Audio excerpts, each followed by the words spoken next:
Hello and welcome to the Graveyard Media Podcast, episode 28 for the week of February 5th, 2017. 18.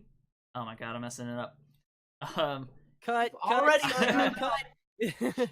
I'm your host, Saine Grey. With me is Dalsson. Hello. Did I say Graveyard, Dalsson? No. And Thel. You know, I just burned my hand by touching this, and I'm still going in for sips. We're not discussing the outro, contrary to popular belief. You're even darker than usual, though. Really? Yeah. Weird. Huh. Maybe turn up the exposure in your He's wearing extra black. He's wearing a black. I'm usually wearing a pretty black, but drinking from his muggiest mug. From my muggiest mug. I got my pinkest pink shirt. It's not in yet. I ordered it on Amazon. Well, anyway, we're gonna start off with games and movies we've checked out this week and head into gaming news and movie news. Who wants to start this week? I will start. Okay, first off, I need to check my webcam settings. I'll do that while I start talking. First thing I should probably talk about. Super Bowl was this week. Too much. Too much? Okay. Super Bowl was this week. Very, very good cinematography. Great writing. As always, the actors were phenomenal. Wonderful, wonderful stuff. So yeah, that was the Super Bowl. And in the Super Bowl, what was advertised, one of the things, I'm just going to jump into the news because this can segue into one of the things that I saw, was the trailer for the new Cloverfield movie, The Cloverfield Effect. The trailer dropped on Super Bowl day. No one fucking heard of it before, basically, except for the people trying to follow it. There's also another Cloverfield movie coming out later this year. I swear to God, it's coming out in October. Yeah, the Cloverfield is a direct-to-Netflix movie. And it is about Cloverfield, the shaky cam movie, right? Yes. Everything with the name Cloverfield is actually connected. Okay. Including Cloverfield Lane, which has nothing to do with nothing to do with I'll get into that later. Really? It is very like Cloverfield Lane, it's very loosely connected. It doesn't feel like it has a reason to be a Cloverfield movie at all. From what I've heard, this one feels a little bit more connected because it's happening simultaneously with the first movie. Yeah. Well, I mean, it is, yes. There is some crossover. Whereas in Cloverfield Lane, it was as if no one knew even what was happening, really. Yeah, like the Cloverfield monster does show up in this movie. In Cloverfield Lane, the Cloverfield monster doesn't even show up, and there's no fucking reason for it. No, it shows up at the end. A bunch of alien spaceship saucers show up. Okay, yeah. Didn't Cloverfield Lane and Cloverfield come out at like almost the same time too? No. No, they came out like 4 years apart. Cloverfield is almost 10 years old now, so really that old? Jeez. Yeah, Cloverfield's old as hell. They just started this up out of the blue one day after they, and this is stuff we can get into a little bit later. But Cloverfield was 2008. Cloverfield Lane was 2016. Yeah. Huh. Weird. Yeah. So 8 years apart. 8 years apart. Yeah. That's weird. It's really weird because I remember, I feel like I remember there being two movies with the word Cloverfield in them that came out at the same time. No. And I was like, these can't be connected, can they? No, that's totally wrong. Yeah. Well, sorry. I mean, again, there's one coming out later this year, so if you're thinking about that, then yeah, by all means. So I saw the movie. It's like okay, it's free. It just came out like 3 seconds ago. Screw it, I'll watch it. I don't give a crap. What I did is I made a mistake watching this movie. I watched it in a way I should not have watched it. What I did was I turned out all the lights. I turned off all my stuff, and I focused on the movie because I wanted to get really immersed in the scary, scary nature of this movie. This is not that kind of fucking movie. Don't go in watching it like that. What you need to do? I heard it was compared to Life quite a bit. Did you see that movie? I know exactly what movie you're talking about, and I can completely see the comparisons, but the thing is, the way that you should watch this movie, right, is you need to get a bunch of friends, grab a bunch of fucking beers, some nachos, some goddamn popcorn, and yell at the screen for 90 minutes. Yeah, I heard it was not very good. Really fucking bad. None of the goddamn anything makes any goddamn sense. It says it's gonna fucking explain why the goddamn Cloverfield monster fucking appears. It can't explain its own goddamn self. What do you mean the fucking wall ate this guy's arm? Why did it do that? Did the fucking alternate dimension eat the guy's arm? What do you mean the alternate dimension is working against us? Why did the pressure for this fucking room blow up that goddamn steel wall when the water wasn't even at the top of the goddamn room? What the fuck is going on? Why did those nanobots actively try to kill that guy? Were they being affected by the magnets? Where the fuck did the magnets come from? Why were there even magnets? You know how in Jason X, okay, a movie we've all seen, how in Jason X when like someone is in a room alone and something horribly goes wrong with the spaceship, right? It's fucking Jason that did it. Jason cut some goddamn wire that like siphoned the oxygen or some bullshit out. Yeah. Imagine if there was like some malevolent force that continued doing that shit. This never brought up, or like expanded on, or like it's shit Explained just, or in any way. Explained or like exists. But it seems that like it'll like zoom in on like this thing where something goes wrong, and it seems like, oh, this was hacked. There's something malicious going on here. There's some. It's pointing to something. No, it's that this just fucking happened. So is it framed as if like there's something doing it, but you don't really ever get to see it, or is it just like no? It just kind of shows things blowing up. Okay, there is like this one like almost throwaway line, which I think is supposed to explain it, but it doesn't make any fucking sense. It is so the plot of the movie is that there are a bunch of people on a space station, right? It's just trying to be, it's doing the whole spooky alien Like event Jason horizon X. thing. Yeah, exactly, like Jason X, the Jason X. Well, thing. not exactly, but I don't know. I feel like this movie is most comparable to Jason X. no, like, but I just mean because that's of not Jason. really what was happening in Jason X. Oh yeah, okay, fair enough. So these guys get teleported to an alternate dimension, where there's like an alternate crew. One of the alternate crew members gets stuck in the wall, and nobody knows who they are, but this person knows who everyone else is. And it's like, okay, yeah, this is an alternate dimension version of Earth where the thing has already been destroyed. But then they talk about things like, this is the alternate dimension. It's working against us. It's doing things that we can't possibly understand. And it's like, is that your fucking explanation? I can just do whatever I want because we're in an alternate fucking universe? Oh, why the fuck does this bitch not know what the fuck is going on? The fuck is going on? Maybe it's like they're not supposed to be there and it wants them gone. So is it actually bad? Because I was hearing it was mediocre. It's really bad. Huh. I'm okay. Is So it here's the like thing. is it like fun bad? Because the way It's I would say that it is absolutely fun bad. Huh. Okay. I feel like this would be a great party movie. It's good. bad in that it doesn't make any sense, and that like it's mediocre in that like all of the scares it tries to do are like, you know, just whatever. Oh no, this guy blew up because there was fucking oxygen. He was held to the ground by nanobots. Who gives a shit? You fucking blew up. Oh, this lady died too. That's fine. I don't give a shit.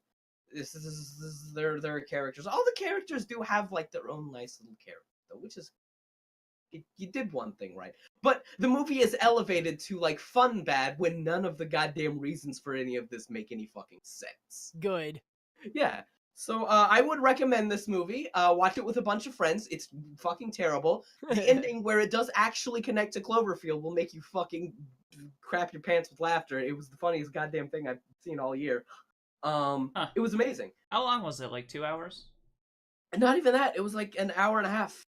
Okay. It was 90 minutes. It was a movie-length movie. You can go fucking watch it on Netflix. Yeah, when I first heard about it, I almost thought it was going to be a Cloverfield like series, but no. Yeah. But when I It's found on out it was a Netflix. movie, it was like, that's kind of weird.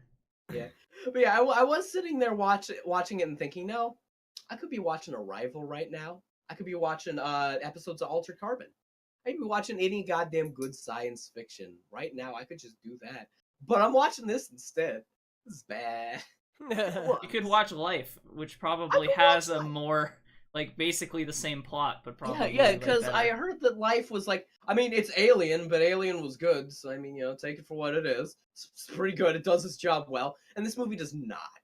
Life is an interesting movie in that it manages to make its monster scary, even though it shows you what it is right at the very beginning of the movie. All right, yeah. Kind of cool. And this movie doesn't like show you the monster at all, or if they're even. Well, it shows you the clover. The Clovey shows up. Okay, good. It's out of the fucking blue, out of goddamn nowhere. Good. It Isn't just the fucking Cloverfield shows monster, up. like absolutely fucking gigantic? Yeah. Yeah. Okay. Yeah, it was like Godzilla sized, roughly. Yeah, yeah, and it's kind of weird. There's like a bunch of stuff going on, and this movie did not feel like it was originally a Cloverfield movie, but was reworked to be one at some point in time. Weird. Yeah. It's kind of funny how Netflix is really good at getting people to make good series, but really bad at getting them to make good movies. Because Bright was not very good either. Yeah. Well, I feel like those are these. They work with Paramount for this one. It seems like all of the really big movies that Netflix tries to do, the big like sort of special effects movies. And this movie had like it had the special effects of like an episode. Why is it that movies with great special effects always skimp on the writing? It feels like, of all the places to cut corners. Yeah. China. Well, China doesn't care one way or the other, so you might as well get good writers for well, here, the yeah. American The truth audiences is, they anyway. don't care about the writing, and that's the problem. They do care about the special effects. They want to go see a big special effects movie. Want to go see one of those, and then make a bunch of money. Yeah. It'd make more So they money just if it had can good probably- writing, but Yeah. like for instance, Jumanji, which is now The Rock's highest grossing film now. Oh God. Mm. Mainly because nothing has been even remotely good that's come out lately in the last like month.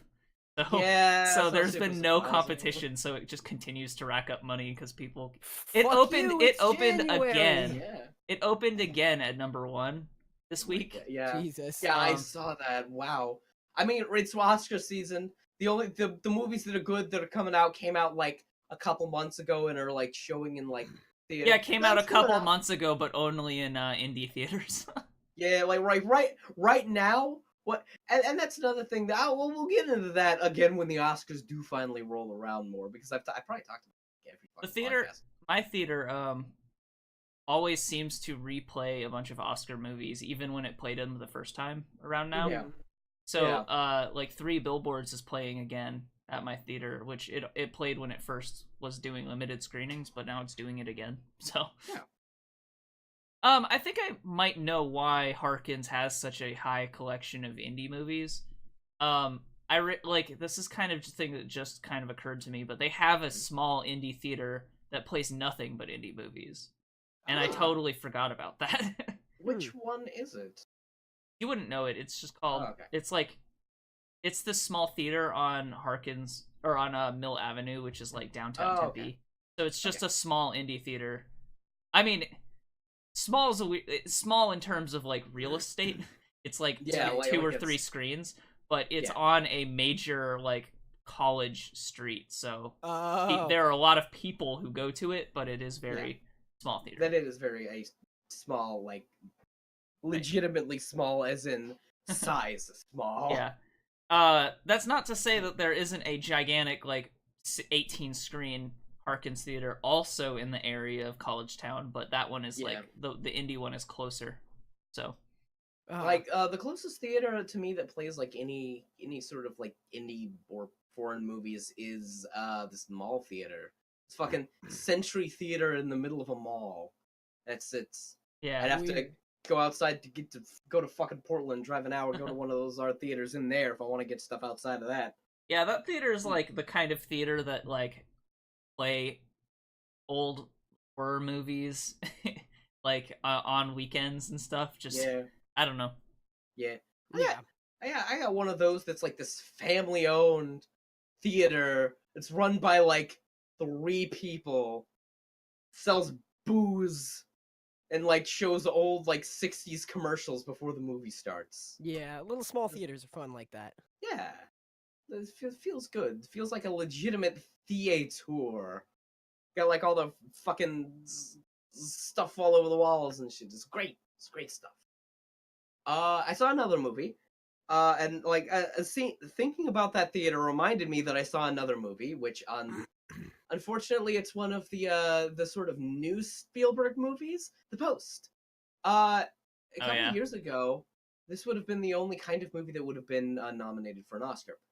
You guys, did either of you ever see Argo? Nope. No. Wait. Okay. No. That's what I was getting to. Argo was a movie that won Best Picture a couple of years ago. I saw it fucking twice.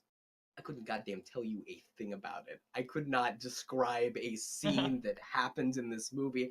Was that the one where they were making a fake movie about something? They were like I don't know. It was like they were making a movie but using them making a movie as cover for doing something. But they actually made the movie because they were there anyway.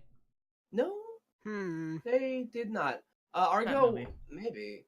Argo was a movie that was about a bunch of people who were captured in Iran during the fucking during the uprising, and they had to get the bunch of people out. That's like the plot of the movie. I remember I read a fucking synopsis on it once. I saw the movie twice. Don't remember a goddamn thing about it. You know what movie I do remember though? What? It didn't win the award, but the movie that did win the award I do remember as well. No, that was Argo. Oh, was it? I didn't fucking remember that shit at all. Together, they set up a phony film production company, publicized their plans, and successfully established the pretense of developing Argo, a science fiction adventure in the style of Star Wars, to lend credibility to their cover story. So it was what it was. Whoa, no, that was the movie about them doing that. That was the plot of the movie. Oh. What was the cover for? Okay, they had to get some refugees out of a place. Oh, it was for the Iran hostage crisis. Yeah, the Iran hostage crisis. So they were using it as cover for an actual military operation? Yeah. Yeah, and the movie was about the guys using Argo as a cover for an actual military operation. I completely forgot that was the central plot of the fucking movie. That's funny because I remember that aspect of it having not seen it. So I remember the premise because I thought that's kind of an interesting premise. But that kind of makes sense that Oscar Hollywood loved it. Because it was about making a movie. Yeah, but that's the movie was about making a movie as cover for a hostage rescue operation, and it actually was cover for a hostage rescue situation. No, this movie was not. This was something. No, it wasn't that meta. Yeah. Okay. No, their cover story was a science fiction movie like Star Wars. Yeah. Okay. But yeah, oh boy. So I didn't remember that movie at all. I do remember Whiplash and Birdman. I remember a lot. I could tell you a lot about those movies. I saw Birdman exactly as many times as I have seen Argo. I saw Whiplash once, and I could probably quote it to you. I loved that movie. Yeah, and that's the thing. The Post is a movie all 5 lines of dialogue. like Argo. I can tell you what happens in The Post without having even seen the movie because I know what happened in The Post. So but it's a movie that I saw on fucking Monday, and like it has gone like I've had to force myself to remember this movie exists. That movie, did that have Tom Hanks in it? Yes, it had Tom Hanks, and that's Streep, also right? a prop. Yes, I think yes. And that's also a problem with this movie because I keep getting the movie mixed up with another movie that came out like 2 fucking years ago called Bridge of Spies that also has Tom Hanks. It was also directed by I actually really liked Bridge of Spies, but I don't see how you would confuse the two because they're about very different subjects. Yeah, they're about very different subjects, but they're shot the exact same way. They're paced the exact same way. They have very similar actors and an incredibly similar tone. Well, it's because it's a Spielberg movie, and he kind of does things a very specific way. If anything, he's become more formulaic over time. Exactly, and that's what I'm saying. It does. None of this feels like incredibly interesting. The only reason I can like pick and choose, understand like the only reason I can like be like, okay, I remember the BFG more than as a different movie than these two is because it had a giant fucking CGI giant in it. I I think that when it comes to Spielberg and like the Oscars, the BFG, was that the Roald Dahl story? That's the one. Yeah, I remember reading that one. At the same time Doom 3 came out, and I couldn't help but think of the big friendly giant as the big fucking gun. Yeah, you know. Yeah. But yeah. I lost my train of thought. I think it was something along the lines of Spielberg's gotten old. No. Oh, I think what I was gonna say is Oscar's kind of relationship with Spielberg is kind of in that the Oscars kind of look at him as a master filmmaker. Yeah. So they just assume that everything he makes is because it's very formulaic, but it's very like Spielberg, and for them it's like everything he does is a masterpiece. So of course everything that he does would be like Oscar territory. Like so it's kind of a cycle. Yeah, and the point that I was trying to make with this is like, there is this. This is like the one movie like this. I don't think The Post is gonna win though. Not exactly. Because all of the other movies are crazy fucking memorable. 3 Billboards Outside of Ebbing, Missouri. It's like, it was crazy. We got fucking Shape of Water, a movie where a lady masturbates in a tub, eats cornflakes, and fucks a fish man. That's not gonna win Best Picture, but probably, but it was fucking nominated. We got goddamn the ones that probably are the contenders: Lady Bird and Call Me by Your Name. 2 very, very, very honestly will be very surprised if Lady Bird does not win based on everything I've heard about it. Yeah, like, well, which is also playing at my theater right now. Yeah, and we saw Maze Runner instead. Oh, I'm so sorry. It was okay. Did you know that the previous Maze Runner movie did not come out in fucking theaters? No, it did. I saw it in theaters. Really? Witch Trials? Yeah. Oh, maybe I'm thinking of a different, like, Are you thinking about Divergent? I might be thinking about because Divergent. I think the last Divergent movie was direct-to-video. It was like direct to like iTunes or something. Weird. Yeah, I needless to say, I get these fucking movies mixed up. Yeah, I could see how, though. Like, okay, so why don't we move into Maze Runner while I'm talking about it? Okay, yeah, that's fine. Because it's been set to Cloverfield Paradox ever since then, so. It's kind of the jumping off point. Yeah. You should just change now discussing to jumping off point. Yeah, well. So, Maze Runner, so Blaze for Runner. those of you who don't know, it's the third in a trilogy. Well, is it a trilogy? It's the third in the series, anyway. Okay. Were there 4 movies? No, this is the third one. Oh, okay, all right. I just don't know. Like, they left a sequel hook, and I don't know if they're gonna make a sequel. From what I was hearing, I don't think so, but it did open second. I don't know.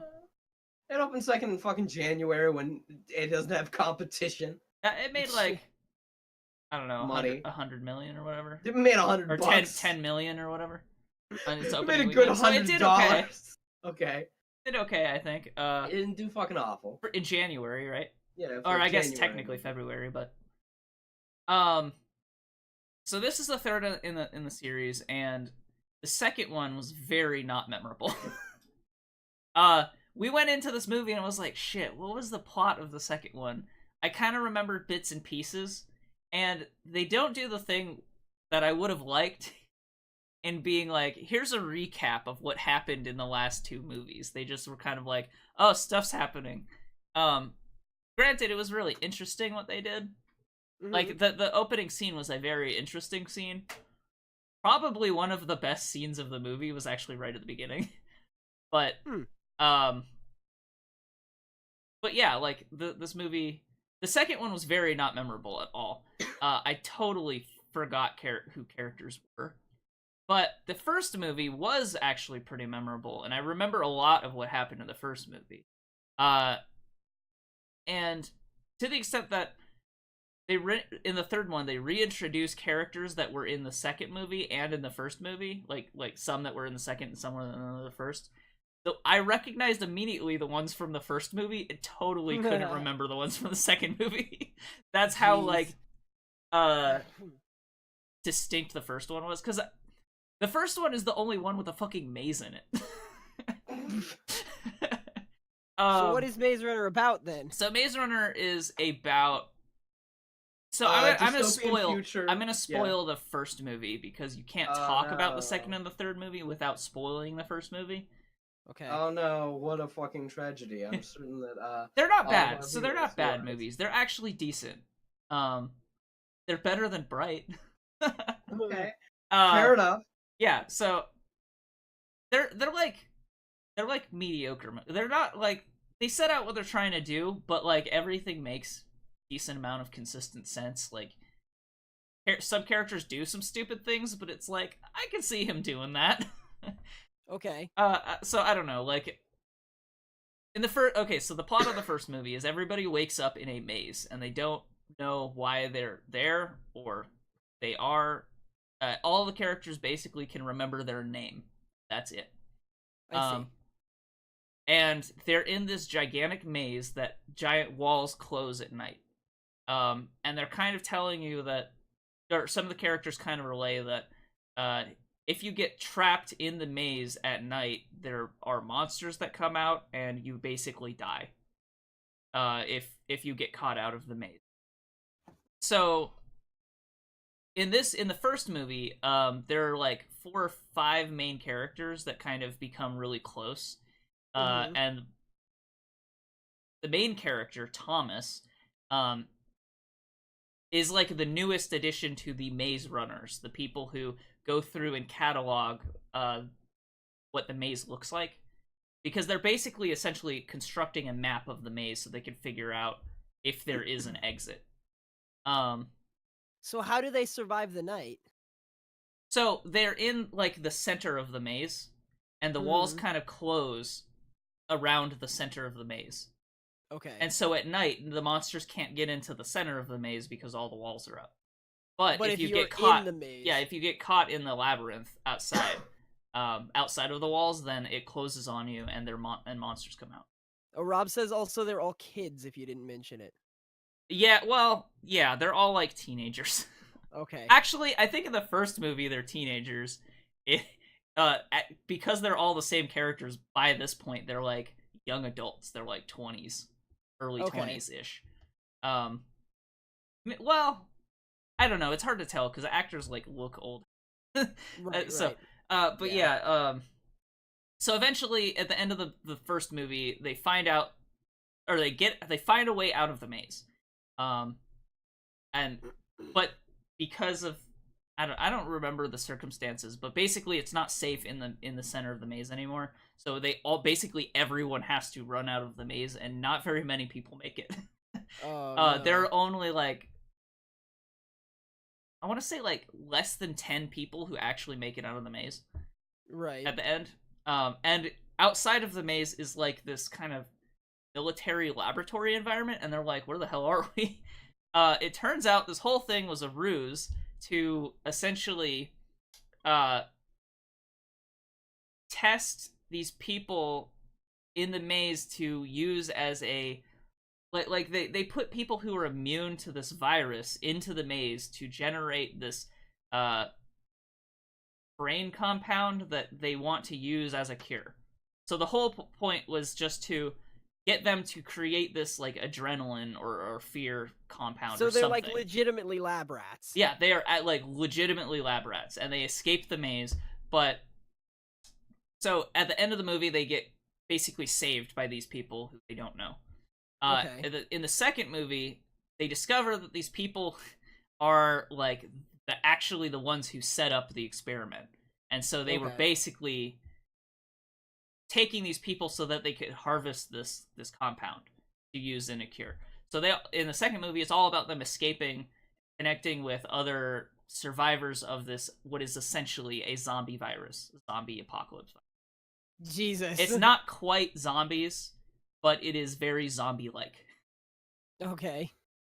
In this third movie, so at the end of the second movie, one of the characters gets taken by this corporation who is unsubtly named Wicked. I love how like as the story progresses, it gets less and less interesting. Well, in the second movie, they were revealed to be, they were an acronym called WICK or WICD or whatever. Yeah. But they basically start calling them WIKD. Wicked. Yeah. I don't think there's a K in it. There's a C, so I think it's just like WICD or something. Okay. So they add the K. I only know that because I saw it like a fucking on like a poster. I thought that's the dumbest shit I've ever fucking heard. No, is that like part of the movie? They all call him Wicked, but it's more like it is a string of letters that conveniently you can turn into the word Wicked. That's ridiculous. But yeah, it is essentially Wicked. Someone wrote this book. Someone was fucking published. It's funny because like if you try to convey what the movie is about, it seems dumber than it actually seems in the movie. I don't know. So in this third movie, one of the people was taken in the second movie, so they're like, we're gonna drop everything we're doing to save this one person because all of the main characters are reckless, but they have this bond from the first movie. Rob says, World in Catastrophe Killzone Experiment Department is what Wicked stands for, apparently. Really? That's... So I guess it does just say Wicked. I don't know, I guess it just is Wicked. Oh my god. That is just... Oh yeah, WCKD. Yeah, it's just, it's whatever it is, right?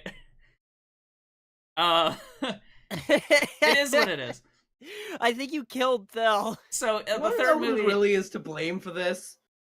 J.K. Rowling, fuck you. What? Why? It's your fault. You made it. Harry Potter was really popular because she popularized young adult novels. Yeah, and now that's all that gets fucking anything. Now there's like everybody's just trying to make young adult thing. Honestly, like the third movie was a lot better than the second movie because they answer a lot of the questions that were these dangling plot threads that had just been around since essentially the beginning of the second movie. Because they don't tell you anything in the first movie. Like at the end of the first movie, you don't even know that they're saved by Wicked. They're just saved by Littlefinger from Game of Thrones. Oh, okay. I'm glad that Aidan Gillian is getting in more movies. He's making money. The horrible man from the Bane meme. He's easily the highest billed actor in this movie. Also, there's also that is kind of. There's also that one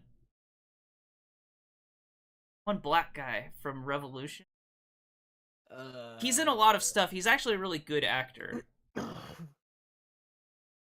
I never saw Revolution. The series. It was about Power being out and stuff. Yeah. I know exactly what you're talking about. Yeah.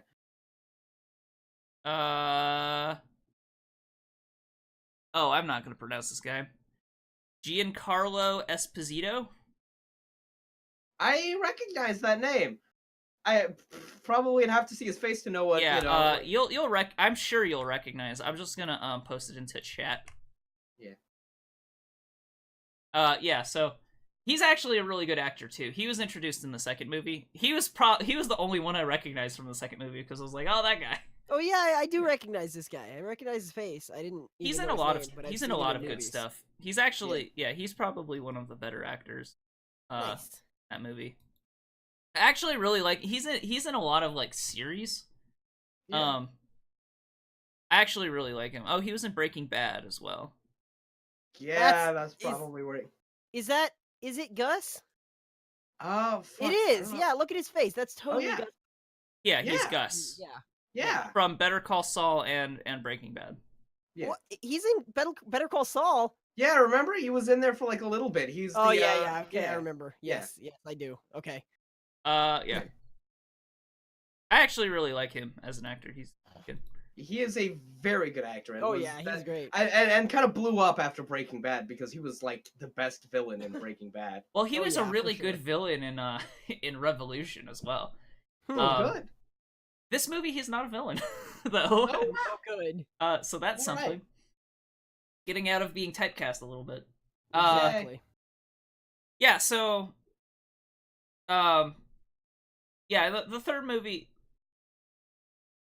There are parts that I really don't like, but there are parts that are like, okay, at least you finally explained this.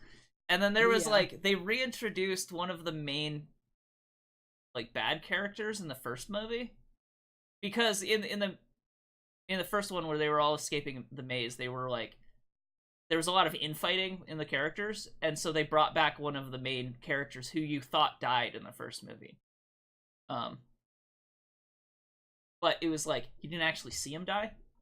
So it was like, okay. Yeah, so it was an okay movie. Would I recommend it? If you've seen the other two, you might as well. I mean, at this point, you're already fucking in it. Just go ahead, man. I feel like this is the kind of movie that it might make sense to watch on TV if you have cable. Yeah, it's a TV Sunday night. It's a solid rent had you seen the other two movies. Ooh, let's play it on FX tonight. Let's tune into Maze Runner 3. Is this the third one? Is that kind of movie? Yeah. If you had to pick one movie to watch the first one and then stop. Okay. You've watched the second one, watch the third one, so you can know what happened. I think that's where I'm at. That makes sense. That's fair. That's all I really have to say about Maze Runner. I actually didn't expect to go into it that long. I was just gonna say it was another movie, but based on what we were talking about, it seemed appropriate to jump into it. Yeah, fair enough. Who wants to? Should I go into Altered Carbon? Go ahead and go into Altered Carbon. Yeah, go ahead. I was pretty much done with my stuff. So, I also watched Altered Carbon this week. It's a Netflix series, 10 episodes that released like the 2nd, I want to say. It follows what's called an envoy, who is basically a rebel. Okay. He was a rebel to the corporations that he was a rebel in like a war between rebels and this corporation. Right. He dies. 300 years later, he's resurrected via these. He's not resurrected so much as like in the premise of the show is all of the characters' personality and everything about them is in a little like disc, like about the size of your spine, and it's and at age 1 they implant it into the back of your neck. Kind of at the base of your brain. Size of your entire spine. We have the disc here. No, it's put it in your computer. It's a circle. It's a circle about the size of like that like goes into like a vertebrae. Right. Yeah. Well, it's not even that tall. It's just like a disc. Okay. Yeah. Yeah, it kind of goes in between two vertebra of the spine. That makes sense. And it kind of downloads your whole brain into it. So if you die, then you can be re-sleeved into another body. Okay. And so this character who is an envoy, basically a rebel, was woken up 300 years later, well after the war he was in was lost. So he, as a rebel, his side lost. He is the only surviving member. It implies that all of the other ones, like all of the other, like they call them stacks, were destroyed, except for his maybe. But that's not super clear. That might just be like me reading between the lines, but that might be wrong. Okay. It's not super clear at this point. But he was resurrected to act as a detective to solve the mystery of how this guy was murdered in his own house. He was hired by the guy who was murdered. Yeah, he was hired by the guy who was murdered because he re-sleeved his stack was destroyed, but he had a special thing that like syncs his consciousness to a satellite that passes every 12 hours or something. So he doesn't remember the last 12 hours of his life before he died. Okay. So he hires this guy who is essentially a super detective, because part of the envoy's training was to make him incredibly observant, make them like very able to blend in with the environment, build allies, and like create insurgencies. He's basically like an insurgent. Okay. So he's hired this guy to figure out what happened to him, and in exchange he'll give him his freedom. He'll give him a new body, whatever body he wants, and the body he has is a Um, basically a big white dude who's like very buff and muscular. Yeah, and the actor I saw for this is like, what I'd heard was this was like some very well thought out sci-fi show, and then I look at the actor and I see like in the trailer this guy's acting. It's like, where is all of the information that I need? I'm gonna try and get it from them. This is all I have. That's all I have anymore. It's like, oh well, this guy doesn't look super good. He actually is. All of the acting in the show is actually really good. All right, I didn't trust the trailer because it's like from everything I've heard about the show, everything the trailer says is like completely the opposite. No, yeah, so I didn't actually watch the trailer. I had just heard the synopsis of it, and I was like, oh, I'm in. That's probably what I should have done. I'm honestly. Like, oh, I'm in. Cyberpunk, like essentially a noir thing. Yeah. Totally into it. Yeah. Yeah, it's actually really good. All the acting is superb. Okay, great. Like, they probably just cut up... Honestly, the main character doesn't talk all that often, really. He does kind of do some inner monologuing a little bit, but not really that often. And actually, there's technically two main actors for the main character, because there's flashbacks to him being in his own body. There's him being in this new body, and then also there's some other stuff that happens. But okay. So yeah, this main character, he's very hesitant in helping the guy with his problem because he doesn't actually like any of the people he's working for. Right. Because obviously he fought a war against them and lost. But so he's just kind of, he seems like he got into it because he's more interested in what happened more so than he actually cares about any of these people. Right. And on his first day, he goes to this hotel called the Raven. Okay. Which is an AI hotel. And the AI of the Raven is Edgar Allan Poe. So one of the major characters in this show is an AI who makes himself look like Edgar Allan Poe, and it is fucking great. He is one of the best characters, and I love him. I love it. Yeah. I always knew you were special. A real boy now. So this series is very much like it. You can feel its roots to things like Blade Runner. It is very noir-esque. It's not a straight up noir thing because it's the cyberpunk interpretation of noir, so it's noir-esque. Like the first Blade Runner. Right. Yeah. Well, I would say, yeah, pretty much. Although I think even that leaned into being noir a little bit harder. Yeah, than this does. Right. This is like noir-esque in that the main character is a detective, essentially. He's, tracking down leads. He's, meeting characters. He's building allies and relationships with people. He's like a really interesting guy. The main character is a super interesting character because you get, like, he consistently tells everybody that he doesn't care about them. That he is, like, straight up saying, I'm using you. Like, I don't give a fuck. But you get the sense that he actually does care about basically everyone around him. So it's a very, like, odd thing of, like, his actions are not quite lining up with what he's saying. Oh, good. It's really interesting. The main character, like, on its face, you might think is a very, like, off-putting character that you don't really like. Like, from what, if you read like what his character was supposed to be, you might think like, oh, this character's like an unredeemable asshole. But he from how he acts, you're like, is he though? Is he? Like, it's very like, as the series goes on, it's going more into his backstory about how he's at the point, like how his psychology is at the point where it's at right now. But it's really hard to tell how sincere he is when he tells people he care about them, because he consistently acts like he's doing the right thing, which is weird because he tells everyone that he doesn't give a fuck. So it's really interesting. There's a female lead who is a police officer who is following him because he's sure that this guy's going to do something wrong because he found out that this person's essentially a terrorist. So she's like consistently following him around.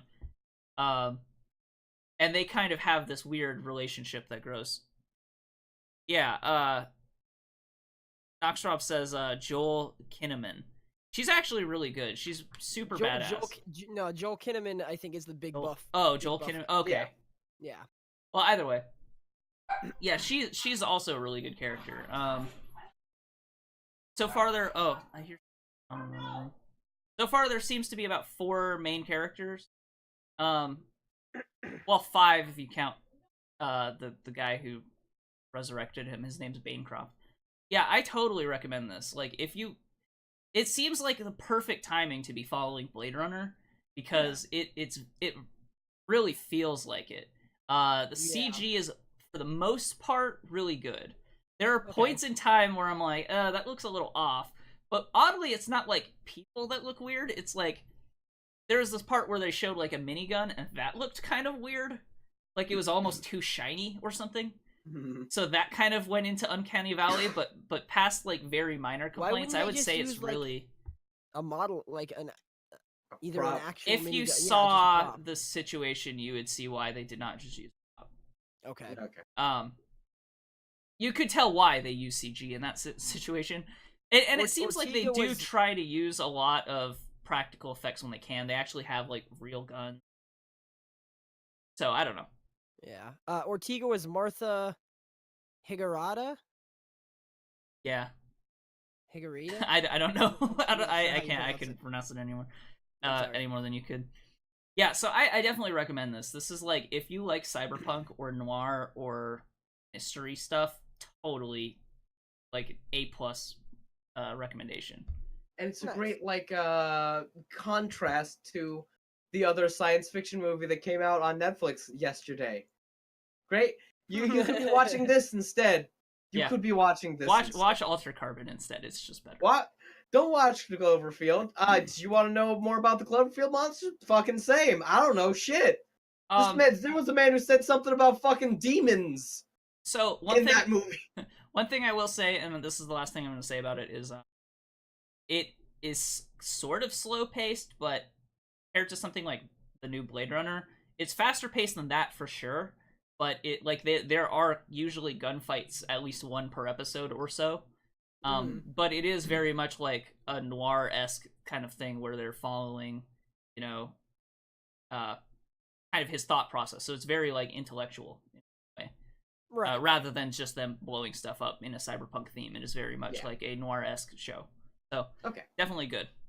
All right. Good. Who's next? I will go next. Awesome. So I'll just work backwards, I guess. Today, a couple hours ago, I was playing Overlord 2. I don't have a whole lot to say about it because I haven't gotten very far, but it's just kind of iterated and improved on Overlord 1, basically. I believe it's a prequel, seeing as how elves are still alive. Like, that's the only thing that leads me to believe that it's a prequel to Overlord 1, because the elves are all, like, dead. Or mostly. I mean, it's good. It's got a bunch of cool new shit, like your brown tanky fighter minions can ride on wolves. Who doesn't want them to do that? And then instead of, like, you're supposed to be an evil overlord, so instead of choosing between good and evil like you did in the first game, you choose between domination or destruction, where you can either enslave people or just straight up murder them. Graphically, it looks a lot better too. It does, but I think that they either did this very intentionally or their animation team was just being really lazy, because every time somebody's talking, they look like they're an LA Noire character and their lips aren't quite synced to exactly what they're saying. LA Noire was not that bad, but okay. Yeah, LA Noire is like the worst thing to use for that. That is like the opposite of what you're that's the opposite of.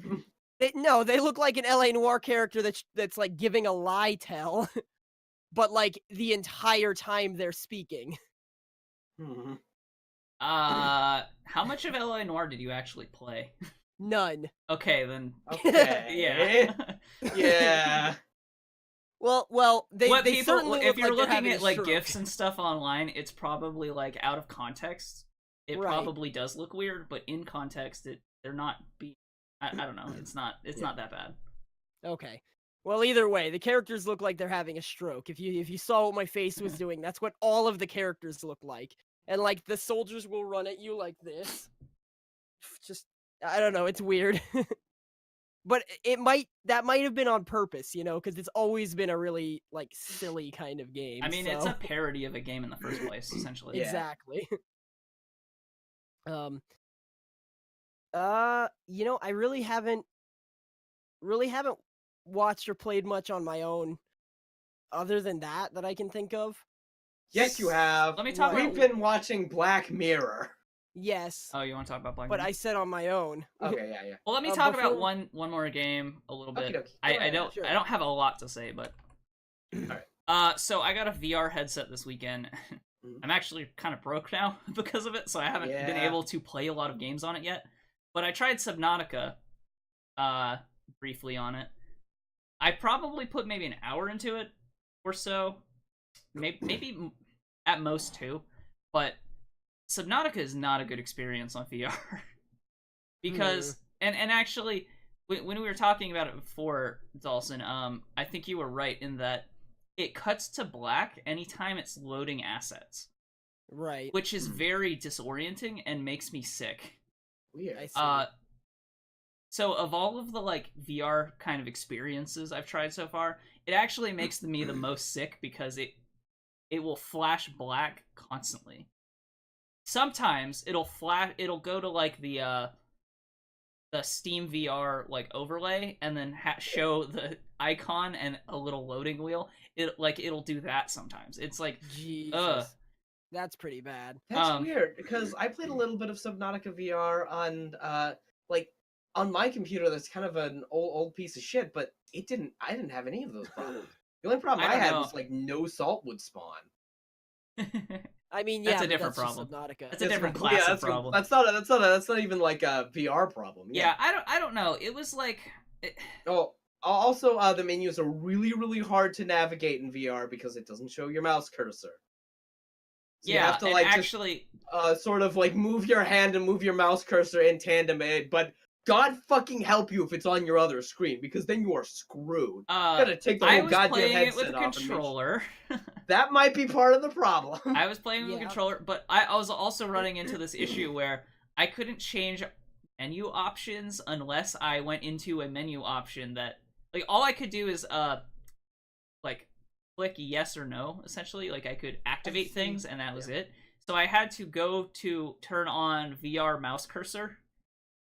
In the options, then use it to adjust the options, and then go back to turn it off because the menu cursor, like actually playing the game, is really annoying.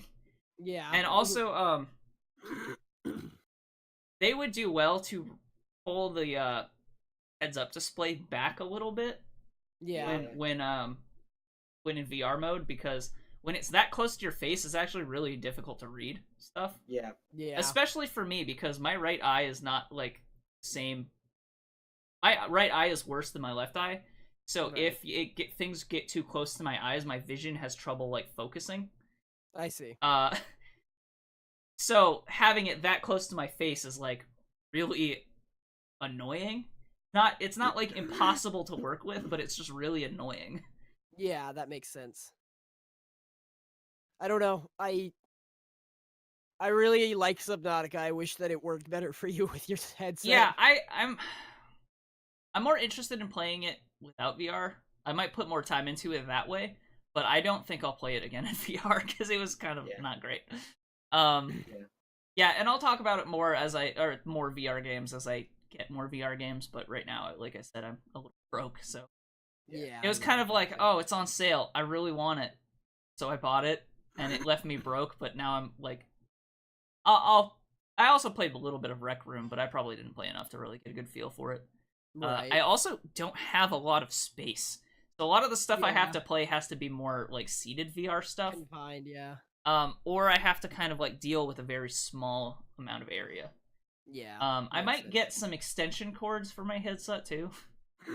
Because it needs an HDMI cord, it needs to plug into the back of my computer rather than the front, which means for a lot of games the cord comes down my neck and goes across the front of my body. Kind of not ideal for certain games. So yeah, definitely. yeah, so I'm gonna get some sort of extension cord. But yeah, other than that, most of the other stuff I played this week has been multiplayer titles. So why don't we head into Black Mirror and then we'll talk more about some of the other stuff. Okay, sure. So Black Mirror. Yeah, Dalsson, would you like to start? I don't really know what to start. How to like a lot of people say that Black Mirror is about like this is the horror of technology and what it is like really like as it goes along, it sort of distances itself from that. Actually, when it got picked up by Netflix, it's a little bit less of that. And honestly, I would say some of the worst episodes are that. Would you say it's better or worse for stepping away from that focus? I would say it's better. I don't know. Like the first episode had like basically like the first BBC episode had basically nothing to do with the horrors of technology. Well, that one actually did absolutely have to do because it was just like a new type of terrorism, cyber terrorism. That's not a new type of terrorism. That's something that's been being done. Basically, this guy kidnaps. You have to keep in mind that was like that. The first season on the BBC was like 5 years ago or something. It was kind of a while ago. Sure, but cyber terrorism has only been like people have only been paying attention to it in the last decade. Yeah, I don't really feel like it was like it was about Twitter, sort of. Basically, this guy kidnapped a lady and sent a video to the prime minister and said, "You have to fuck a pig live on camera or else I won't release this girl." And like, how is that? I don't understand how that's about. Yeah, I'm just gonna warn you right now. Be very careful when playing with Black Mirror spoilers because people get very upset about Black Mirror. No, I know it's the first episode and it's like the basic premise. I know. Yeah, I'm just saying, be very careful. Yeah, gotcha. There's some episodes that have very obvious spoilers, and then there's some episodes that it plays out exactly how. Yeah, but like that's the whole premise of the episode, and then everybody's talking about, oh, is the prime minister gonna do it? No, yes, and they're doing like Twitter polls and shit, and it's like, what? Like, this isn't the horrors of technology. This is just a guy being a terrorist. And like, yeah, he's sending shit out to Twitter, but like, what do you want? Like, I don't know. When he uploaded the video to YouTube, there was an entirely no way they could keep it, like the government could keep it under control. Also, it's the first episode, so it's probably the pilot. Is how it got greenlit, so it might be they might have leaned into it harder following the pilot. You have to kind of keep that in mind as well. In the second episode is when they really lean into it. Yeah, there's basically the second episode is basically about this future society, which we don't want to get into spoilers for, but it's future society and a guy who doesn't like it because it's kind of bad. Yeah. So I don't know, but like a lot of Black Mirror is. I'd say it's really good. Like everything we've seen so far is really good. And there have been some episodes. I would say like the most recent episode was probably the weakest. It was like the second episode in like the Netflix. What was the short version of that one? I forget. It was kid gets hacked and freaks out. Oh yeah, that one was that one was but the one before it was really good. And that's the thing. The Black Mirrors usually like when they start out, I'm always like a little bit silly, this is dumb shit. And then as the episode progresses, it just gets better and better. And sort of I've heard that what makes episodes interesting is always like the twist, which makes episodes really hard to talk about.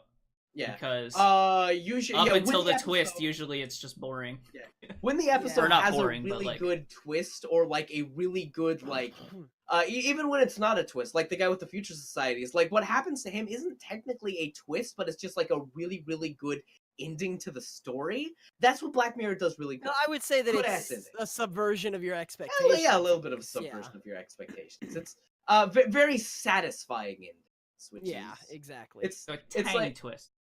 Tiny twists, tiny little end. Like you don't expect this character to do what he does, but it's not like a twist of what's going on in the world, right? Yeah. So, but even though there are a bunch of episodes that are like a twist that goes on in the world, and like the one where we watched really recently with the lady who didn't know where she was. Yeah. Not the one that didn't know where she was, but the one with the lady, the one that wasn't a twist technically, the lady who was trying to get a rating up. Yeah. Right. That was really, really good. You expected you that the whole basically time. expected exactly what happens to happen, but it was executed so well that it was like, yeah, great. Yeah, it was fun. It's good. It's great. Exactly. And like it had a good end at the end. It was horribly depressing. Beautiful shit. Yeah. Great. It's great. Yeah. Did you know that all of the episodes in Black Mirror take place in the same universe? Yes. I have been able to tell that. Yeah, because yeah. I don't know. It's weird though. Like some of them are really low tech. Like some the of them most recent take one, place now. Kid gets hacked and freaks Yeah, out. it's over the course of a timeline, but all of them do exist on the same planet, on the same Earth. Okay. So it's not like Twilight Zone where it like might as well be a different universe. Right. Okay. Yeah, every time. But yeah, that definitely, because there are a bunch of like things they like call back to technology that they've already established and stuff. stuff. Not only just like technology that they've already established, they like make callbacks to like, you know, in one episode there's like this talent show that the episode revolves around, and then like in another episode a dude like switches playing to on the talent TV. show. Yeah. There's what, 3 seasons now? 4. How many episodes per season roughly? Usually 3. Have 3 episodes. The Netflix seasons have like 7 or 10. Yeah, I think like 4 or 5. Really? Yeah, because I mean, like not including the Christmas special. I think season 3 has 4. I don't know how many season 4 has. Episodes. Yeah, 4 episodes. Wow, that's it's actually like a lot. Fucking... Yeah, there's not very many episodes. It's like fucking Sherlock. So how many episodes total, roughly, then? 12, 15 maybe. Oh, okay, that's weird. I was expecting like at least like 8 to 12 episodes. Season, but they're all it's interesting because despite them taking place in the same universe, they're all like totally self-contained. Each episode is basically like watching a movie. They're anywhere from an hour to an hour and a half long. It's really neat. It's a good formula too. Yeah. It's not like next time on Black Mirror. No, they just like if they have a story to tell, they fit it into that episode. Yeah, so it's episodic, but they're all self-contained. Right. So, you want to move on now? Sure. You'd say you recommend Black Mirror? Oh yeah, it's pretty good. What if your mom ran on batteries? Yeah, pretty much. What if you got sick, right? You got hit by a truck, right? And you were in the hospital. And the doctor says you can live, right? But you have to run on batteries. Pretty sure that a lot of old people already are like that. Yeah, but what if it was you, though? Oh, shit. What if your battery ran out? Oh, no. What if you had to be... Well, that would be like a pacemaker battery failing, so I'm pretty sure we can tell what would happen. What if you had to wind a clock every day or else you die? What if you were in the Twilight Zone? Let's get out of here. Anyway. Did you want to talk about something else before we go into Secret World, or do you want to just talk about that now? I don't fucking think there's anything else to talk about. Okay. Oh, so we picked up. Oh wait, it's called Secret World Legends, I think. Yeah. Yes. Now. So we started playing Secret World Legends, which, is kind of a revamp to the combat system more than anything else. A lot of the it's definitely the exact same story. Yeah, the story. Yeah. Maybe they shuffle how you get quests. Maybe the progression might be a little bit different, but all the stories are the same. I'm not entirely sure about that either. I feel like the progression is like exactly the same. It felt like only the combat was changed. Well, I mean, great. The character progression is certainly not the same. Oh yeah. Like leveling up and stuff. Like I meant the story progression. Yeah. Oh. I feel did like mean the story progression is pretty much the same. If it's not, it's similar. Like maybe it leads you to new places better, but I think it's mostly the same. Better? Yeah, I don't know. I don't know. I thought that I remembered thinking that the original Secret World was more or less hands-holdy. It just let you kind of wander. But this one address my number one absolute biggest complaint with Secret World, and ultimately the reason that I think I did not like the original Secret World. I don't think you didn't like it. I just think that this. I mean, every time that it came up, I bitched and my yeah, we all did for sure, but actually it made it really. We played with one friend that made this impossible to. Well, I didn't say what it was yet, so let's back up. Okay, go on. In the secret world, I would not even say some. I would say most of your main story missions are locked to an instance, but they are an instance that only you can enter. They are locked to single player instances, which basically means if you're playing with 1 or 2 friends, every time you do a main story quest, you have to play alone by without them for only ones that you have to minutes. Only ones that you have to go into instances in. Like a lot, like you'll pick up a lot of story quests that still exist in the overworld, and if you're in the overworld, then you can do it together and it works fine and everything works well. But there are like boss battles and stuff. Yeah, there's boss battles. Anytime they send you into a room to do like a thing, like that was always you gotta instance. do it yourself. Well, not always, but usually. World Legends, in Secret World Legends, I think they did away with those story instances those. No, they didn't do away with them. They changed it so that everybody can go into the instance now. Yeah, right.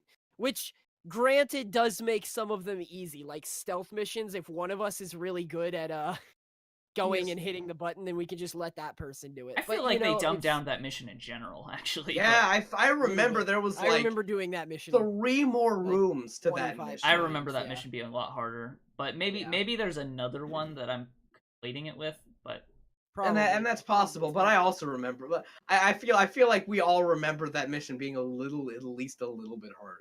Yeah. But in any case, I think the Secret World Legends overall is a great improvement. I think that they made it a lot easier to kind of mesh your skills together and do like each weapon set has its own unique mechanic now, instead of just being like mechanics that you have to build it like in the original Secret World release. It was like build your own mechanics. Like, okay, well, I can take this skill that gives me a grenade for my assault rifle. Don't talk about the assault rifle because you don't understand it. So let me talk about the assault rifle. Sure. Well, for the original Secret World, for I'll say the sword, I can take this ability, which gives me, like, every time I use that ability, it gives me stacks towards getting a stronger sword. But because I have this ability, those stacks will be useless unless I take this ability, which discharges those stacks. And because I have that discharge ability, I also want to take this ability, which does more damage while I've discharged. Instead, that's just built into the weapon. Like, yeah, you're kind before you kind of built yourself a rotation, and now it just gives you a rotation, is essentially it gives you a mechanic on the weapon instead of having you build it yourself. So the funny thing about the assault rifle, and this is why I didn't want you to talk about it, is because the grenade used to be my bread and butter attack.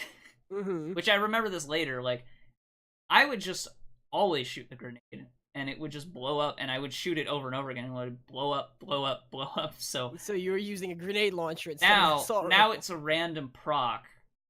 I think some of the ways that they've changed the weapons are better than others. I think the assault rifle, they actually, I think, made it worse, because they took something away and gave it back in the form of a random proc, and, like, sure, you don't have to have that on your skill bar anymore, but they also took points. They took, like, skills off of your skill bar. Now there's, like, 6 slots, I think.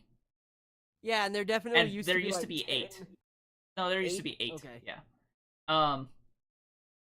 But other ones definitely feel a lot more interesting. Like, and this was kind of a thing with the elemental one, elementalist tree or whatever.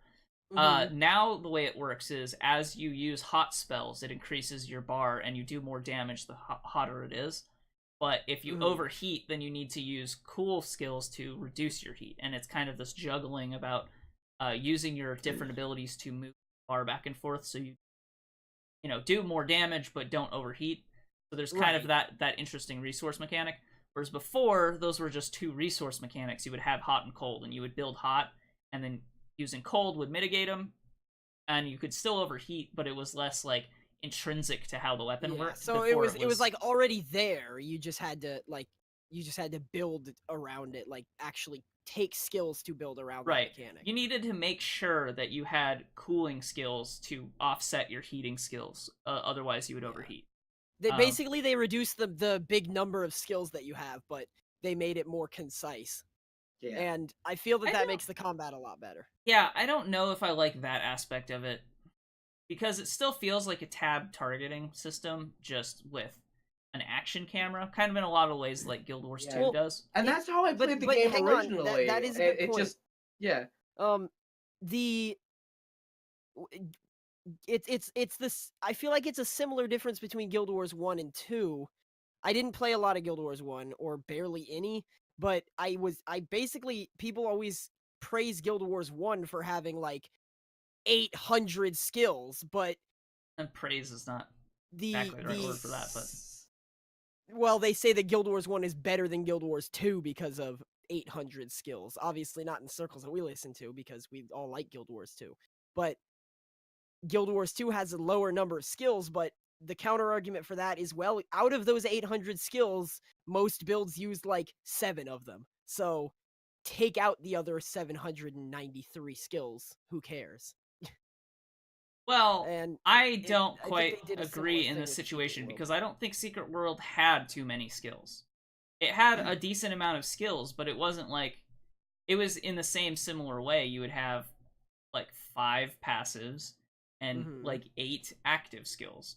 And they just kind of like streamlined a lot of them, and it works better for some weapons than others. But generally, like you can't shoot, for instance, at nothing. Still, you need a target to shoot, and this is actually an annoying thing about the assault rifle, is that it'll randomly proc a grenade that you can activate to blow something up, but if you generated that grenade off of an enemy that you kill, it gets rid of the grenade. I see. So it is tied to the enemy you're attacking in a lot of cases.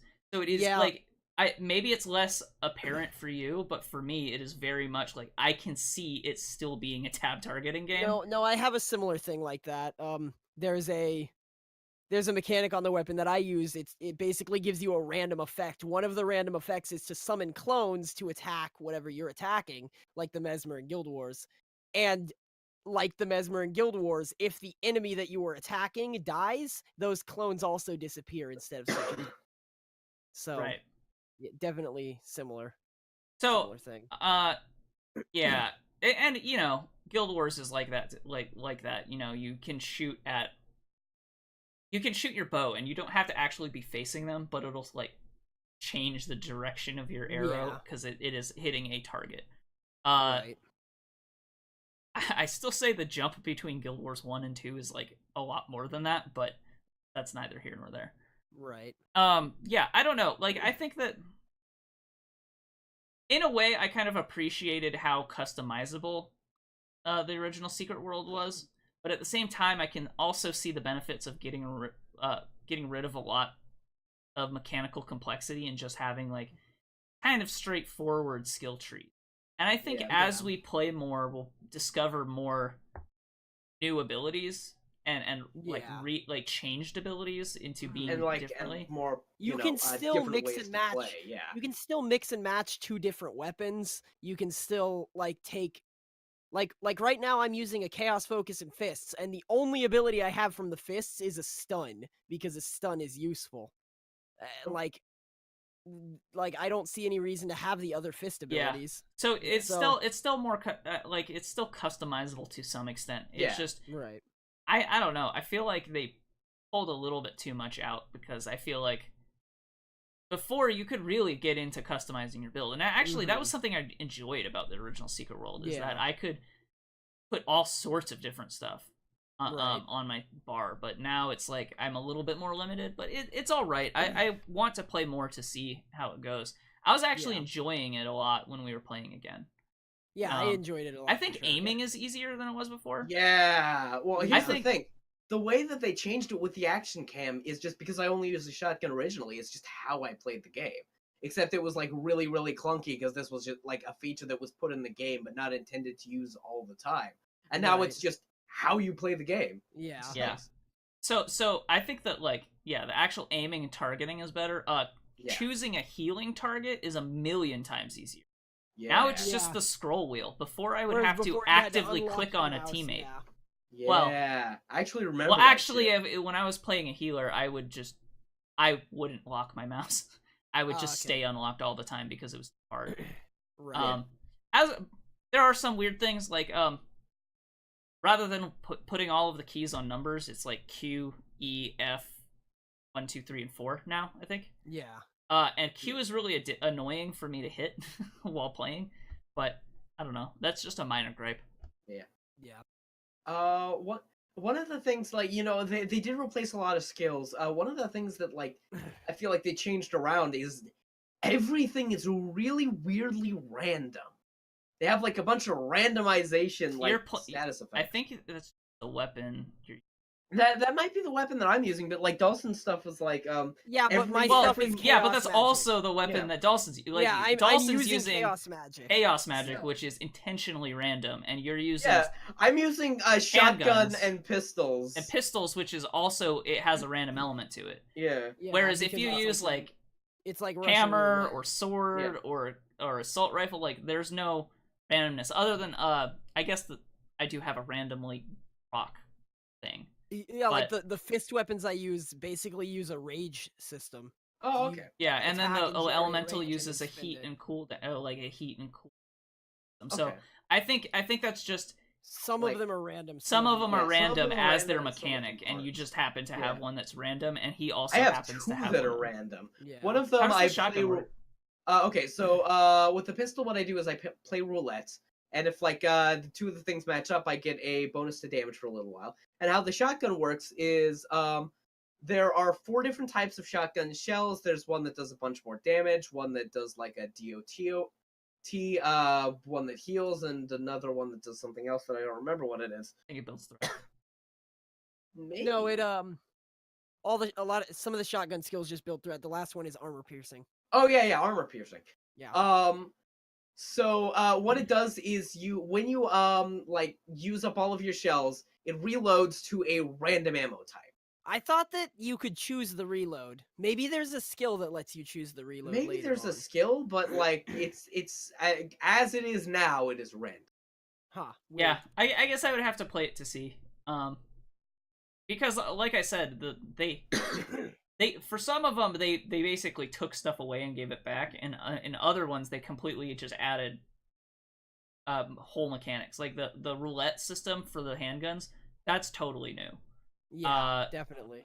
The heat and cool, they had something similar, but they were organized as resources rather than and then I believe with chaos magic, like everything had a chance, just a baseline chance to proc weird. Yeah, shit. Skills had just like procs on it all over the place, but now it's like a weird, like, what is it if you get a damage that is like divisible by 8 or something? Like it's just weird stuff like that or something.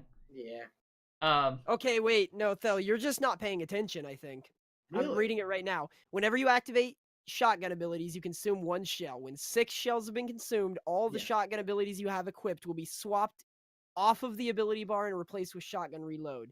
You must use one of the shotgun reload. Oh, the types of shells offered to you are randomized. So when you consume but if you have 4 shotgun abilities on your bar, you should be able to choose from all 4 of them. Because it gives you a random shell for each ability. Oh, okay. Yeah. Oh, okay. I only have 2 abilities on my bar, so that makes sense. that's weird because like I could swear that like when it comes up, it's always like the same 2 abilities. Weird. Like, yeah, I don't know. Maybe that's just me because I haven't seen multiples. It wasn't 8; it was 5 because I remember you had 5 actives and 5 passives. That's how it used to be. Oh yeah, so you actually have 1 more ability then, huh? That's weird because it feels like you have less. It definitely does, but also we haven't unlocked all our abilities. Yeah, I don't even have 6 abilities on my bar. I definitely do, but okay. Strange. I only recently do. Well, it's because I have 2 different weapons. Or I have some from one weapon, some. Right. Yeah. So Secret World Legends is really interesting. I'd recommend checking it out. Fix the biggest don't problem be with feature film discouraged. combat. Don't be discouraged by the At the beginning of the game, you are locked to 2 weapons, and when we looked at how to unlock new weapons, I was like, oh no. You have to either pay things that you grind for, and it looked like a lot of things that you grind for, or pay real money from the cash shop to unlock a new weapon. Those things that you grind for, I'm pretty sure we got enough for me to unlock a new weapon. I unlocked 2 weapons. Yeah, in one night. We played like for maybe 5 hours at most, and I was able to unlock the weapon. Yeah, so you have to unlock it with a coin that you get from coins that you get from doing dailies, and dailies are actually really easy if you're even just playing the game like a normal person. Like, if you just do quests, you'll do it. It gives you 10 dailies a day, and you have to do 4 of them to unlock a weapon, so don't be turned off by that too much. Unless you don't even feel like playing long enough to do that. And I think that is more so to stop people from putting 1 point in 10 different weapons and screwing up their character too hard. Yeah. Now you have to like make an active decision to unlock something. Yeah. And I think that's probably why they did it. That feels more reasonable now that I know how easy they are to unlock. I was like, oh, they just want you to pay money, but no, it's so easy. Okay, so do we want to take a break for a little bit, and then we'll come back and talk about news? Mostly gaming news, a little bit of movie stuff. Mostly just trailers to Super Bowl. All right. So, what time is it? 5:20. 5:20. So why don't we? How about 5:30? Give it 10 minutes. Okay. Okay. Yeah. Sounds good. All right. We will see you in a little bit. If I can remember the transition. Here we go. And we're back. Hi. Welcome back. So, for the second half of our podcast, we're going to talk about gaming and movie news. Since we're pretty light on movie news, why don't you go ahead and start? Pretty light on movie. Yeah, we hardly have anything. Basically like the big thing that happened was the Cloverfield experiment. There was like a new trailer for Jurassic Park and stuff like that, but the Cloverfield effects experiment, the Cloverfield movie, it was advertised on Netflix and then was released, well, it was advertised during the Super Bowl, then released on Netflix an hour later. So, like, this was, like, the first ad we gotten to see for this movie, and then, boom, there it is, Super Bowl. Speaking of the Super Bowl, you said the writing was great, but the writing in the Super Bowl is always wonderful. It's very professional. Look, man, I'm gonna have to disagree with you. Mm-hmm. I think that usually most of the writing in the Super Bowl is great, but this Tom Brady character is such a fucking Mary Sue. It's just unbearable. I mean, sure. Who would write a character like that? I don't know. Aragorn was a Mary Sue as well. Well, you know what? At least the fucking Patriots finally lost. Yeah. Oh, did they? Damn, my joke fell flat. I don't watch the fucking Super Bowl. The Eagles won this time. Yeah. Okay, so the other thing that happened was the Solo. Oh yeah, that's right. So anyway, the trailer for the new Ron Howard reshoot of the Chris Miller and Phil Lord movie came out. I'm not excited for this movie at all. I don't give a fuck. The Solo one? Yeah. The man does not look like Han Solo. No, he doesn't look like. He doesn't even look like a young Han Solo. Like nothing. Yeah, like I don't know. I mean, it's always hard to cast to look like another famous actor. And then have him be a decent actor. So I can see how that could be challenging, but like, yeah, I don't know. Like his hair is like whatever, but his like facial structure is just totally different. Yeah, I really like Don Glover and everything he's in. And I'm really, really sad that the production of this movie has been such a fucking mess. I wonder if it'll be good. I like from the tone of the trailer. It seems a lot more lighthearted and fun. Yeah, yeah, and it's weird that they dropped Chris Miller and Phil Lord apparently because of the fact that they were trying to make it more lighthearted, fun. Because I thought fucking Kathleen Kennedy, the god of Star Wars, didn't want that. I thought that The Last Jedi was a lot darker for a Star Wars film. It was very it was pretty dark. It was the, essentially the Empire Strikes Back of the new trilogy, right? Yeah. And it felt like it.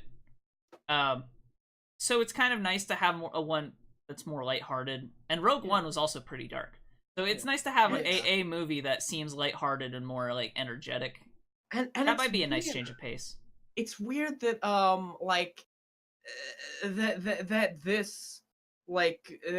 that they would move away from Chris Miller and Phil Lord for this reason as well, especially because they seem to be advertising it like it's like that. They fucking hired the man who makes the film equivalents of landscape paintings to direct this movie. Fucking Ron Howard. Jesus titty fucking Christ. Oh, everything this movie looks like, and it's really weird. I'm actually surprised that, like, because especially with like the Marvel movies, like there's one Marvel movie that I can point to that has had big problems in like making the Just movie. One? And, like, huge... I feel like a lot of them have had like really like talks of problems heading all the way up until it's released, and then it turned out to be good. Well, I mean, like big things like complete directorial change and like complete reshoots. And that was fucking Ant-Man. Yeah, Ant-Man went through a lot of changes and turned out great. So maybe Disney could do it. Maybe. I mean, what was the other thing? There was something else that went through. Fuck. Wasn't it? I don't know. I'm trying to think, because I remember like I don't know. I don't know. I feel like I remember hearing another one having problems, but I don't recall. I mean, Fantastic Four, but that's like one of the Fox. No, I don't. Yeah, that's not Disney. So yeah, I don't know. I don't know. I think that Disney would probably be better at doing, like, somehow, and maybe this is just me being I totally can't think of the word, optimistic, but yeah, okay. There it is. That's the word. Yeah, that's the word. Maybe it's just me being optimistic, but I think that Disney, of all studios, I'm less worried when it's coming from them. Fair enough. Because I feel like they have a lot of vision when it comes to this stuff, so... Yeah. I don't know. Mm-hmm. And it's like, and it's weird. You know, I actually figured out why Kathleen Kennedy, like, has Star Wars now. I saw her in a goddamn producer credit earlier this fucking week when I watched Indiana Jones and the Temple of Doom.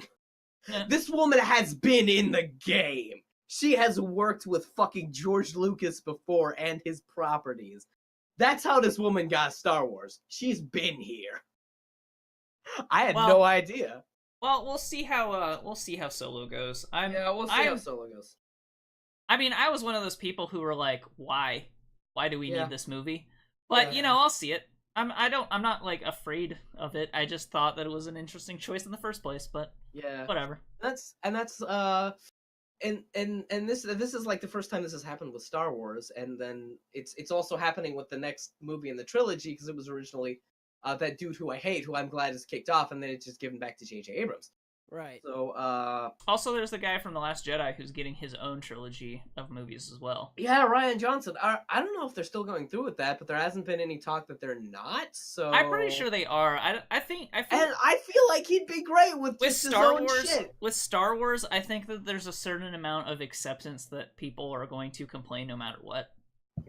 Fair, but there was a lot of complaints. I honestly don't know how Disney's handling all of like the fan complaints, because like critically the movie did really well, box office the movie did really well, but the fans fucking hated it. Yeah, but it seems like a very vocal minority, because it made people saw it several times. It was one of those movies that people saw over and over again, and it did, and just general box office was good, and it did really like critically well. So the only people who were upset were like a vocal minority who a bunch of fucking nerds. Purposefully like tried to influence the Rotten Tomatoes. So I don't know how much weight Disney actually or like the same people who wrote this review I saw on Redbox for Blade Runner 2049. In a word, unclimactic, very dreary, long to develop, and boring. This sounds like sounds in the theater ear piercing. Reminds me of another terrible movie because of the similarity and because of the same director, Arrival. Both are terrible movies. I want my wasted time back. What a moron. Yeah. yeah. Okay. So, yeah. I don't really know if there's really that much more to say about Solo. Yeah, that's about it. There was a trailer that was released. There was also a trailer released for Jurassic World, a trailer released for something else that I don't remember. Dalsson, are you a Star Wars fan? How big into Star Wars are you? Are you interested in this movie at all? Pretty sure we've been over this again before. I like the Star Wars expanded universe. I like KOTOR 1 and 2 better than I like any Star Wars anything else. Period. That's about where I stand with it. Well, yeah, but are you interested in Solo? I'll probably see it. That's because I see every Star Wars movie. They're the only ones that I see. Well, hey, and the Marvel movies sometimes. Not as often. Fair enough. You still haven't seen Thor. Yeah, I haven't, and I really wanted to see that one. We need to go out of our way. We should watch that because it's it's pretty good. Yeah, it's like I did do a little bit of shitting on it because it's not as good as Guardians.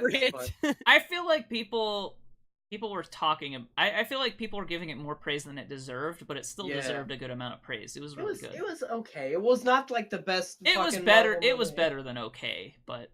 I don't know. I feel like if I was like had to choose over Saying, this, Thel doesn't like movies. Hunt for the Wilder People, I would probably choose Hunt for the Wilder People and watch that again. Yeah, but that's not a superhero movie.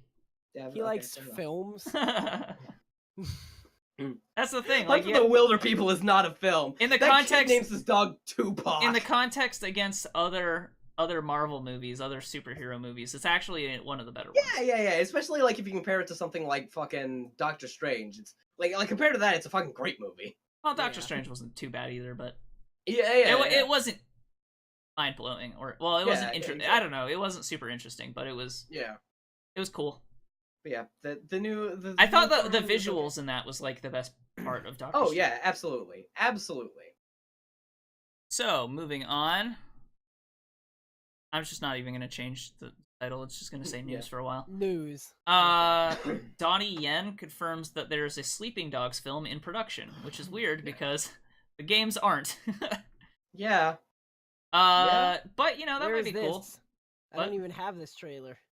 It's not a trailer. It was like the main actor for it mentioned on Twitter that he is starring in it. So it's in production right now. That's as far as we're at. Okay. Oh, it's in gaming. It's not. Oh, okay. Yeah. It's under gaming because Dogs is a game. Technically, it's a video game. Yeah, I just thought it would be a good segue. Yeah. Okay, fair enough. Yeah, that makes sense. And like I mentioned earlier, Maze Runner is now, or not Maze Runner. Jumanji is now The Rock's most best-selling, profitable movie, most profitable trilogy or series now, or whatever movie. Yeah. Okay, so we're gonna move into gaming news. Solidly in gaming news now. Yeah. Kaz Hirai steps down as Sony CEO. That's fucking crazy. That is huge. Why? Yeah. Sony CEO. Okay, so Kaz Hirai was basically instrumental in the original PlayStation launching. And he did so well in the video game division of Sony that he eventually became the CEO and basically headed up all of Sony as being a former PlayStation lead producer or whatever. He's stepping shit recently. Well, their video game department's been great. And actually this isn't he's not stepping down because of or profits or anything. Actually, he's there. If anything, Sony's more profitable than ever because the PS5 is such a well-selling console. So actually, PlayStation 4. PlayStation. Did I say 5? Yeah, my bad. PlayStation 4 has been so profitable for Sony that their whole company is basically doing really well because of Kaz Hirai's direction. Even if his movie the movie arm of it is not doing very well. Sony Films has been terrible. Sony still makes good audio equipment. They have for years. They still make good TVs. Yeah, They still make. They still make good consumer electronics. Right, and then video games. So Sony is actually doing okay. But yeah. Well, no, they make good video games. Last of Us, they first party produced Sony games are great. Oh, okay. There's Last of Us. There's the Uncharted series. Horizon Zero Dawn was a first party studio. So yeah, like I feel like the only reason, like a lot of people liked Horizon Zero Dawn. I feel like if it didn't come out on literally the same day as the Nintendo Switch, it would have done even better than it did. So yeah, I feel like the reason why it didn't win any awards and stuff was just because every place it was competitive was just something that Breath of the Wild took instead. Like exactly. Yeah. So moving on to other Sony news, although this isn't exactly Sony news. Red Dead Redemption 2 now has a release date in October. All right. Like isn't that and Xbox. Later than they said? Yeah, that's later than they said, huh? Well, they said spring 2016 or 2017. So we already knew that it was delayed. We just now have an official release date. So it's now delayed for the PC port. What? It's delayed 2 years from now. Surely. Okay, well, I mean, you would be crazy if you expected it to come out with the console ports anyway. Yeah. If you could, you look at anything by Rockstar. Yeah. October 26th for the PlayStation 4 and Xbox One, which was months later than was previously announced, but this is a solid numbered date. So this is probably going to be it. You know what I mean? Yeah. They actually gave it a day. There is no statement on PC yet. So it'll either be simultaneous with those, or it'll be probably Q1 next year. Hopefully. They said that the reason they were delaying it was for polishing purposes, though. So it's not like it's not like they're having any issues. It's just they want to put more polish into it, which sounds like a very Rockstar thing to do. Yeah. And with Rockstar, I sort of do believe that more than I believe if it were Sega and they said they were polishing it when they were just implementing or EA. Or EA when they were implementing loot boxes in the worst or in Anthem's case, probably taking them out or fixing them. Okay, so next we got. So this is a little bit rumory, but very good solid rumors. Okay. Crash Bandicoot did really well. The Insane Trilogy did really well on PS4. Sounds like there's going to be a Switch and PS port or PC port of the Insane Trilogy, nice. and they're making a new title. Okay, cool. So they are reviving the Crash Bandicoot series. Nice. Okay. All right. Everybody loves Crash Bandicoot. The Insane Crash Trilogy was the #1 top-selling remastered collection in PS4 history. Yeah, that doesn't surprise me because it's sold like fucking hotcakes. It was bonkers for a while. Goddamn Sunday morning. It was winning top charts like months in a row. Yeah. And there's also the Colossus one. Shadow of the Colossus just came out, so. Although that one's a little bit more niche, so it probably won't. Niche, whatever. That definitively proves that video games can never be art in the eyes of movie critics. Of one movie critic, excuse me. Critics. That the one singular who barely played the fucking game. Also, that was probably the worst possible game because that game is very story light. It's very the story is introduced very sparsely. That's why people think it's so artful. No, it's interesting. It's just not. It wouldn't win a movie critic. That's what I'm saying. Right. Why did I? What's next? The Insane Trilogy is the last thing. I have. Oh yeah, okay. So there is talk about the upcoming Pokemon game for Switch. I have not even heard anything about this, which is insane because I follow Pokemon So recent reports suggest that Generation 8 could be launching in 2018, but it could be pushed back to 2019. So either this year or next. And it sounds like the battle system for the Switch game would be more similar to what's adopted by the Digimon World games. That is so vague. That is like the no, that is vague that is very thing. vague. But what they're saying about it is, the battles will occur in real time in a 3D space, and moves will still be selected via a menu, but with additional options to attack or block opponents. There's also some people saying the battle system will be similar to Pokken, which is kind of a weird thought. That doesn't make any sense to me. Like, when I say vague, I don't mean like the description of that is vague. That sounds great, but I mean, I think it's vague. But... reports suggest what reports? Like, there's no source. No, yeah, I mean, yes, it is very rumory still. A lot of this is coming out of Nintendo's earning report. I'm sorry. I'm just thinking about like.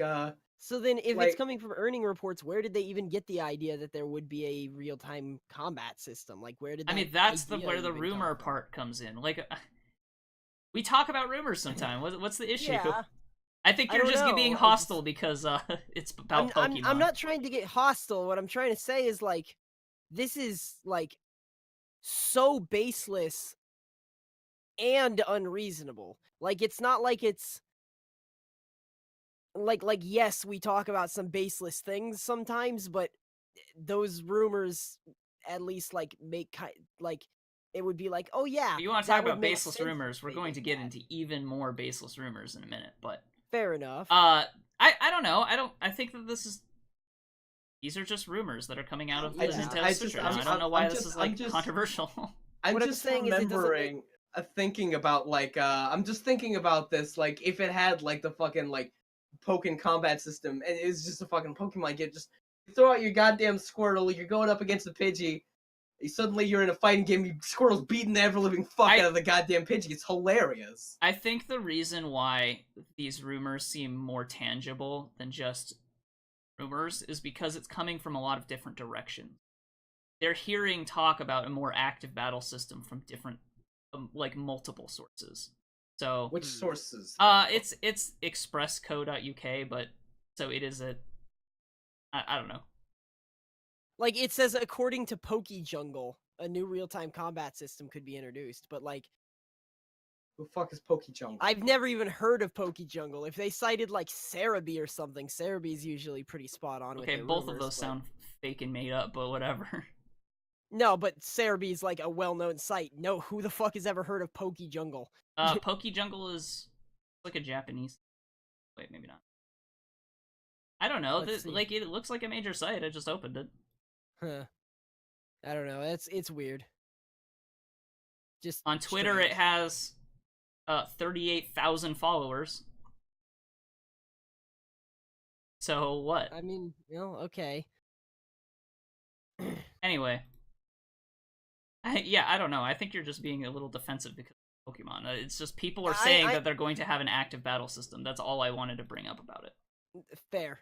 I might be, but it doesn't. What I'm really getting at is adding an active battle system at this point wouldn't make sense. Whereas other rumors that we usually talk about, because they already have Pokken, and for but it would be moving it to a modern non-handheld console for the first time. Sure, but then would it be a mainline Pokemon game? Yes, Pokemon Company has already said that the one that they're developing for Switch will be a mainline Pokemon. Right. But now, because the system is more console-like, they have more room to make it more console-like, so that involves maybe having a more active battle system. It probably won't be completely, like, real-time, like it probably won't be like Pokken, right? Yeah. But I think the idea is that it will be more than what the turn-based system has been in the past. I think that's that's the extent of the rumors, is that it's going to be a more active game than like Pokemon Sun and Moon. Right. It's weird. It's just like this article is like, sources say, and then there's no source. There's no listed source, but that's because when it comes to rumors like this, they're talking to people who work at Pokemon Company who don't want to reveal that they're telling journalists stuff. That's what a lot of consumer reporting is. Right. So I don't know. It's as much as you trust that news source, which I don't know, but like Yeah. it is rumors going around. So Okay. more Nintendo news. Nintendo announced that they're going to bring a Mario Kart game to mobile. Maybe it'll be a game this time. I don't expect them to, but maybe. Yeah, I don't know. I'm very I feel like Nintendo has gone out of their way to make their games less of games on purpose. Yeah, on the mobile market at least. Yeah, they don't want their mobile games to be games. Yeah. Really, because then they would be competing against their own consoles. So yeah. They want people to buy their hardware too. Even Animal Crossing, which would have been no-brainer, like it would have been a lot easier to make that game be an actual game. Like you could make that game a real Animal Crossing game, but they chose to strip it down on purpose. Yeah, because they want you to buy Animal Crossing New Leaf. Well, probably not New Leaf. They probably don't care about that one. They're probably going to eventually announce a new one. They're still updating New Leaf, but yeah, they yeah, but that game is 10 years old. And it's really? $20 on Maybe I'm DS. Like they whatever the most recent one was. That is New Leaf. New Leaf is the most recent one, and it's 10 years old. Jeez. Crazy. You sure? It came out 2012. Okay, not 10 years. Yeah. 6 years. Yeah, okay. But yeah. I see your point anyway. Yeah. So, I don't know. Mario Kart... I mean, they probably won't really... Mario Kart... They're calling it Mario Kart Tour. Mario Kart for like, iOS or whatever is probably... That one might be more of a game just because it's not really using... It's not being used as promotion necessarily in the same way that other things might be, because we already have a mainline Mario Kart on the system right now, and they probably won't release another Mario Kart next year. So this could just be like they might just be releasing a game. You know what I mean? They could, but I don't trust like that. Yeah. And either way, they're probably going to have microtransactions because they're hearing negative things about Super Mario Run all over the place. Yeah. Yeah, probably. I'm gonna jump around a little bit. So, you know, in Super Mario Odyssey, there's like coins in really weird ass places. Yeah. Apparently, the reason for that is because they, as an homage to their game testers, they put coins in really weird places based on documents created by their testers getting to unexpected places. Cool. So the reason why there's coins at really weird spots is because their testers got to those really weird spots, and the designers were just like, "Hey, we'll just put coins there," you know? Yeah. Oh, you can get there? Oh, you tried that shit? All right, fuck it. Yeah, let's make that part of the game. Well, here you go, man. And that's probably that may be where they got the idea for like the balloon hunt mode too. That probably was. Yeah. Well, that's also probably an olive branch to the speedrunning community as well, to give them kind of a official speedrunning thing.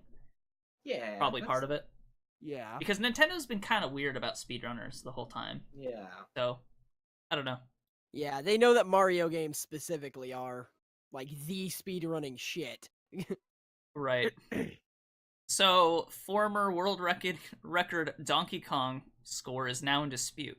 Speaking of speedrunners. Oh yeah, I heard about this. And actually, this is another thing. So, if you've heard of Billy Mitchell from that movie King of Kong, or documentary King of Kong, at the end of that movie King of Kong, he basically sent a tape of him getting the score.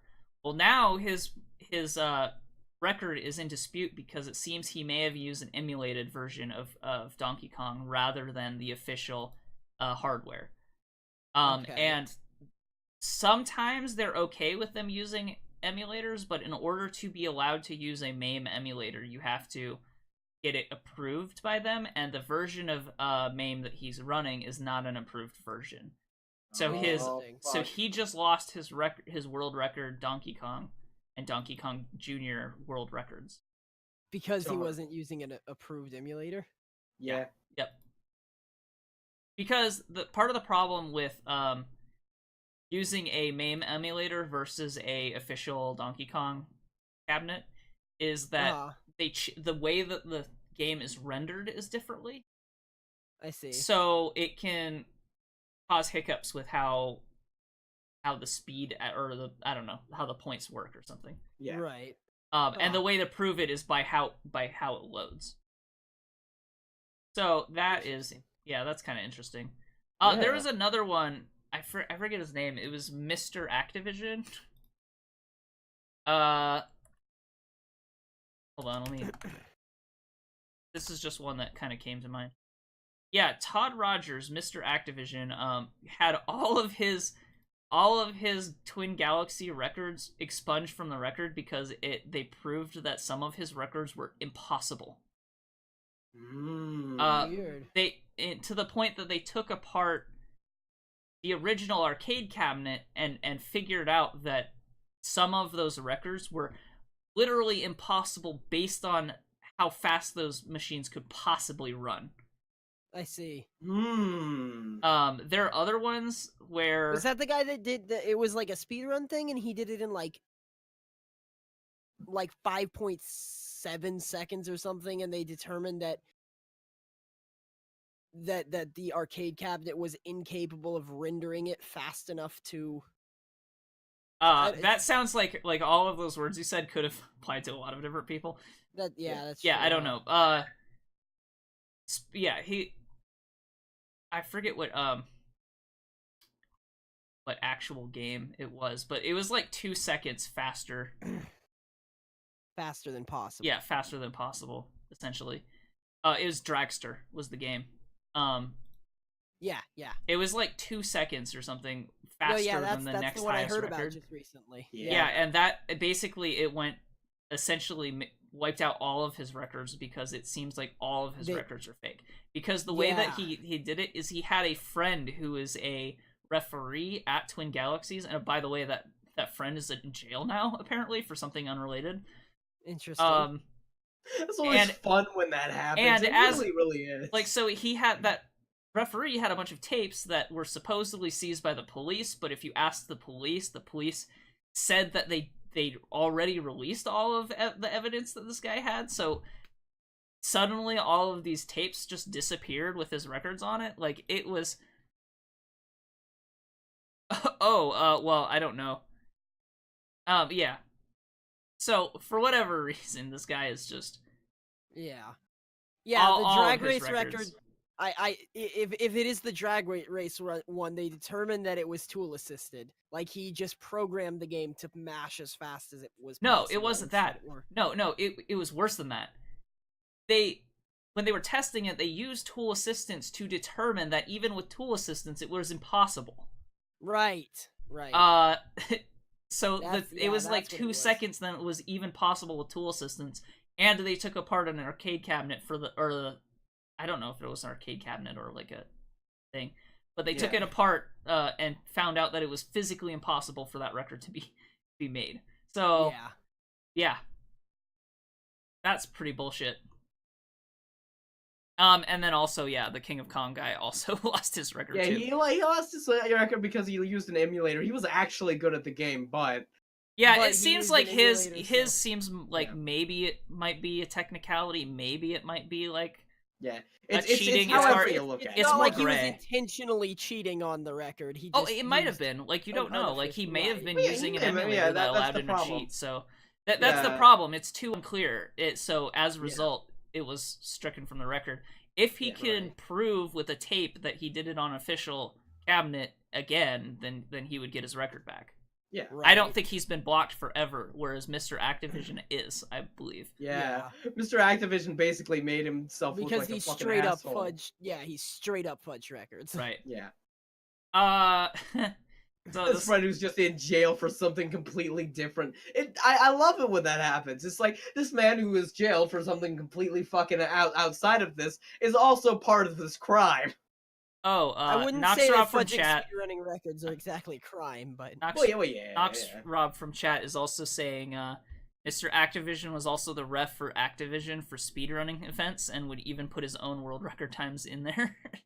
Jesus. So he would input his own records into the database. It's just ridiculous. Oh my god. Okay, so moving on. Piece of shit. Yeah, go on. Moving on to something funnier more than anything else. Oh, boy. Okay. So there's fans of Metal Gear Solid 5 have known for a long time that there is a special cutscene that you get if all of the nuclear weapons in the game have been disarmed. In the like multiplayer mode. Mm-hmm. They've data mined the cutscene, so they already know what the cutscene is. But for some reason, this last weekend, the secret ending was triggered, and Konami doesn't know why.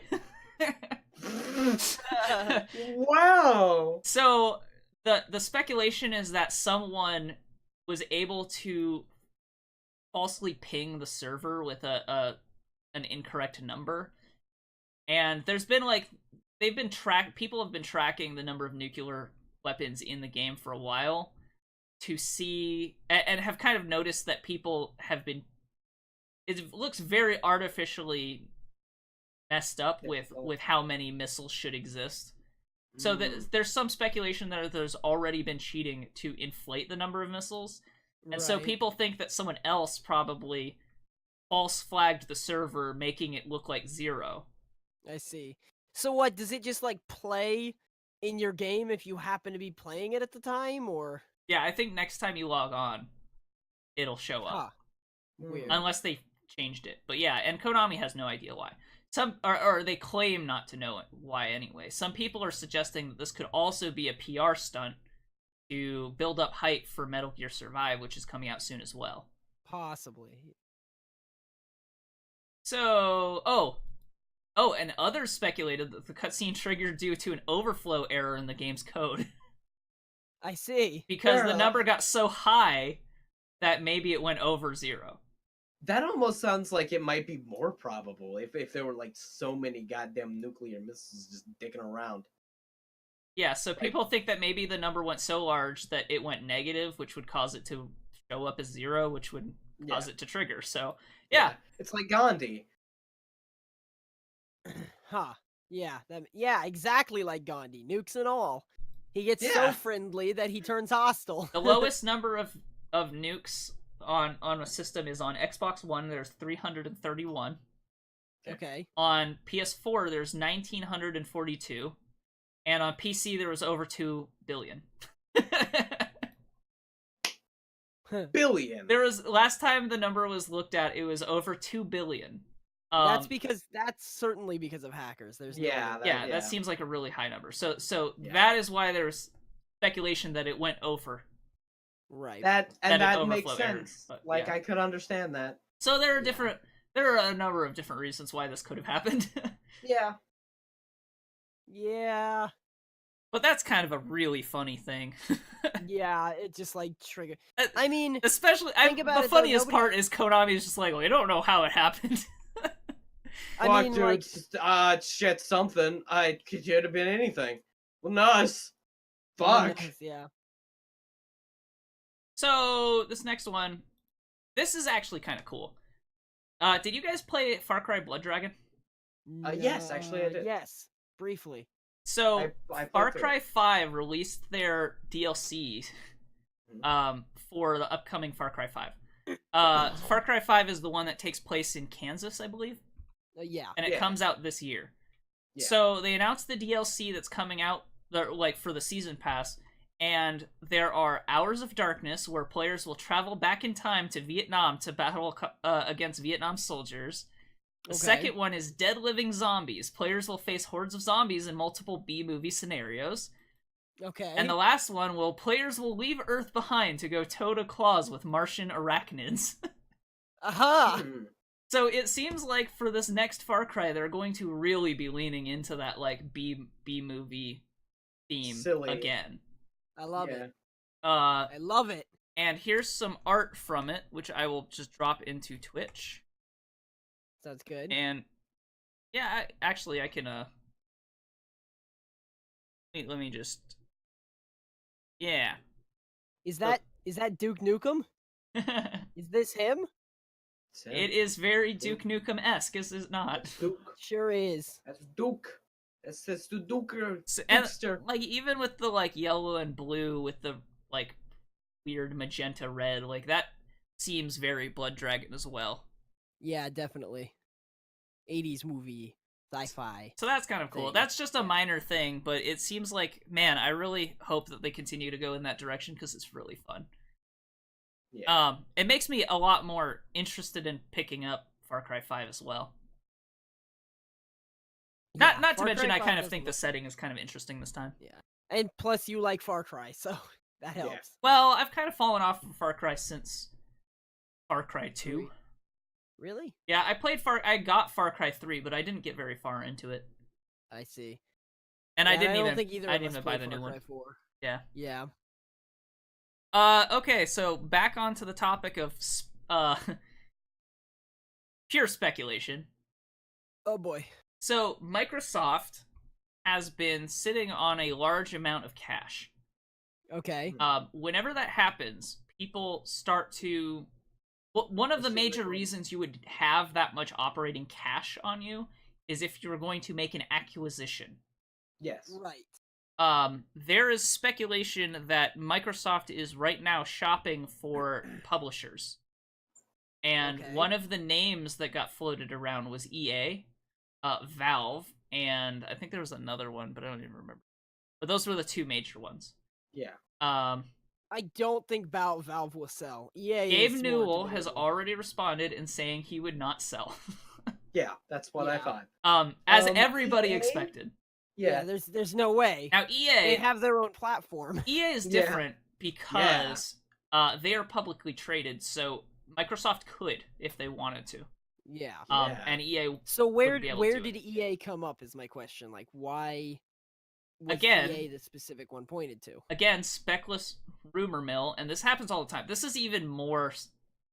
Yeah. This is even more rumory than the other one, because that was just a name that's been floated around. It's not based on anything, really. Okay. Part of the reason why people are thinking that is because EA took a hit with the Battlefront controversy, so maybe for a very brief amount of time, they were... If you wanted to pick up EA, that would be the time to do it. At the same time, EA is kind of a weird one because, like, 60% of EA's operating profit comes from license deals. Mm-hmm. That's like Star Wars and NFL in particular. Yeah. So the NFL would probably take issue if Microsoft bought EA and then took the EA games and made them exclusive, because then they would make less money, and they don't want that. So so they that would potentially end EA's relationship with the NFL, which is crazy. That is something that just would not happen. Yeah, they've been doing it for.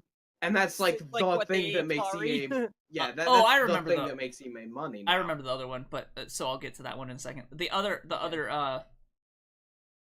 possibility, if they did purchase EA, is they could treat it like Minecraft and put it on multiple systems anyway. Right. Which is possible. Yeah. And speaking of that Minecraft deal, the other one they floated was PlayerUnknown Battlegrounds Corp. Oh yeah. That would be a lot easier to acquire. That would be cheaper for sure. Yeah. And easier, and they would have to buy it from one person. And the speculation is again that they could block Sony from putting PlayerUnknown Battlegrounds on their system, and just kind of, in the similar way to Minecraft, just kind of make money off of an already profitable thing. Exactly. So that seems like a better or a more reasonable thing.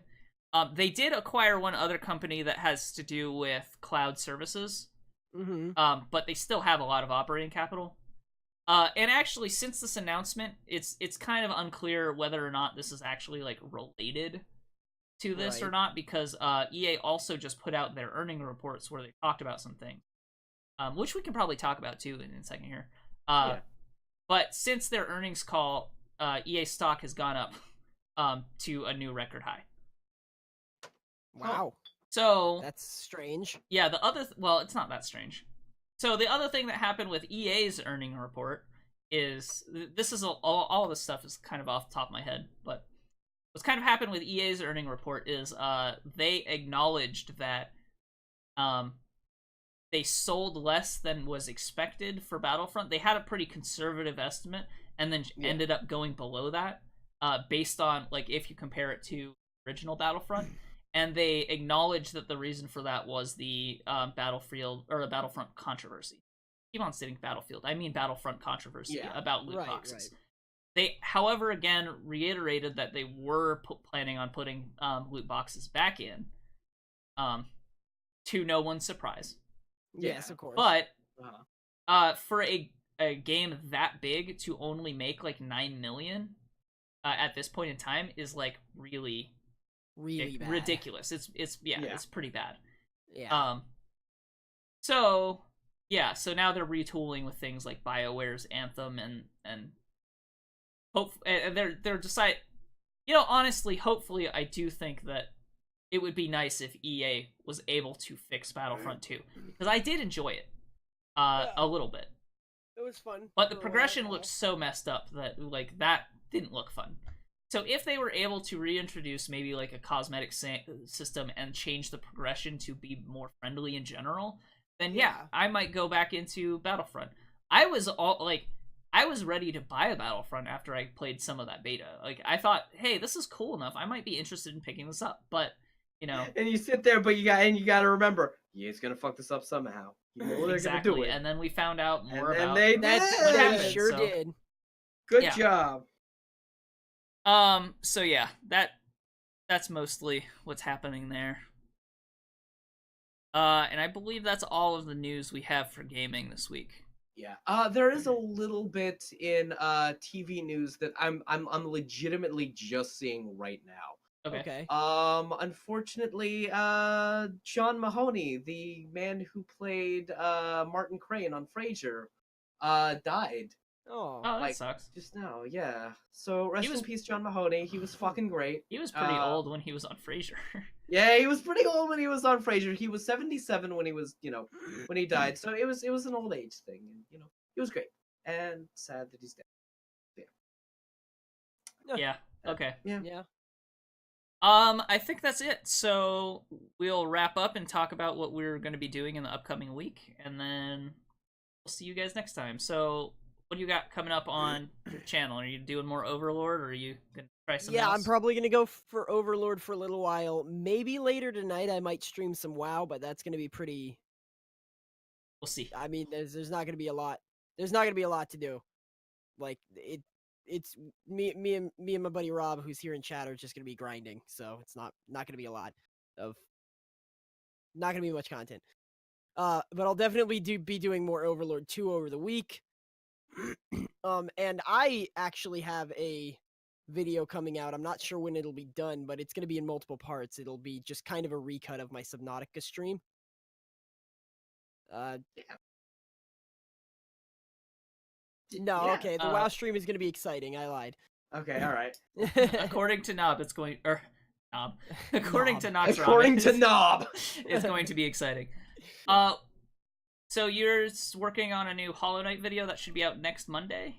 Yes, it should be out next Monday. I didn't get a lot of work put into it recently just because I've been sick, so I haven't been able to do a lot of voiceovers, but I just got over the cold, so we going in for it. It's gonna be great. I was able to get some of the footage, but, not any of the other... What is this video going to be about?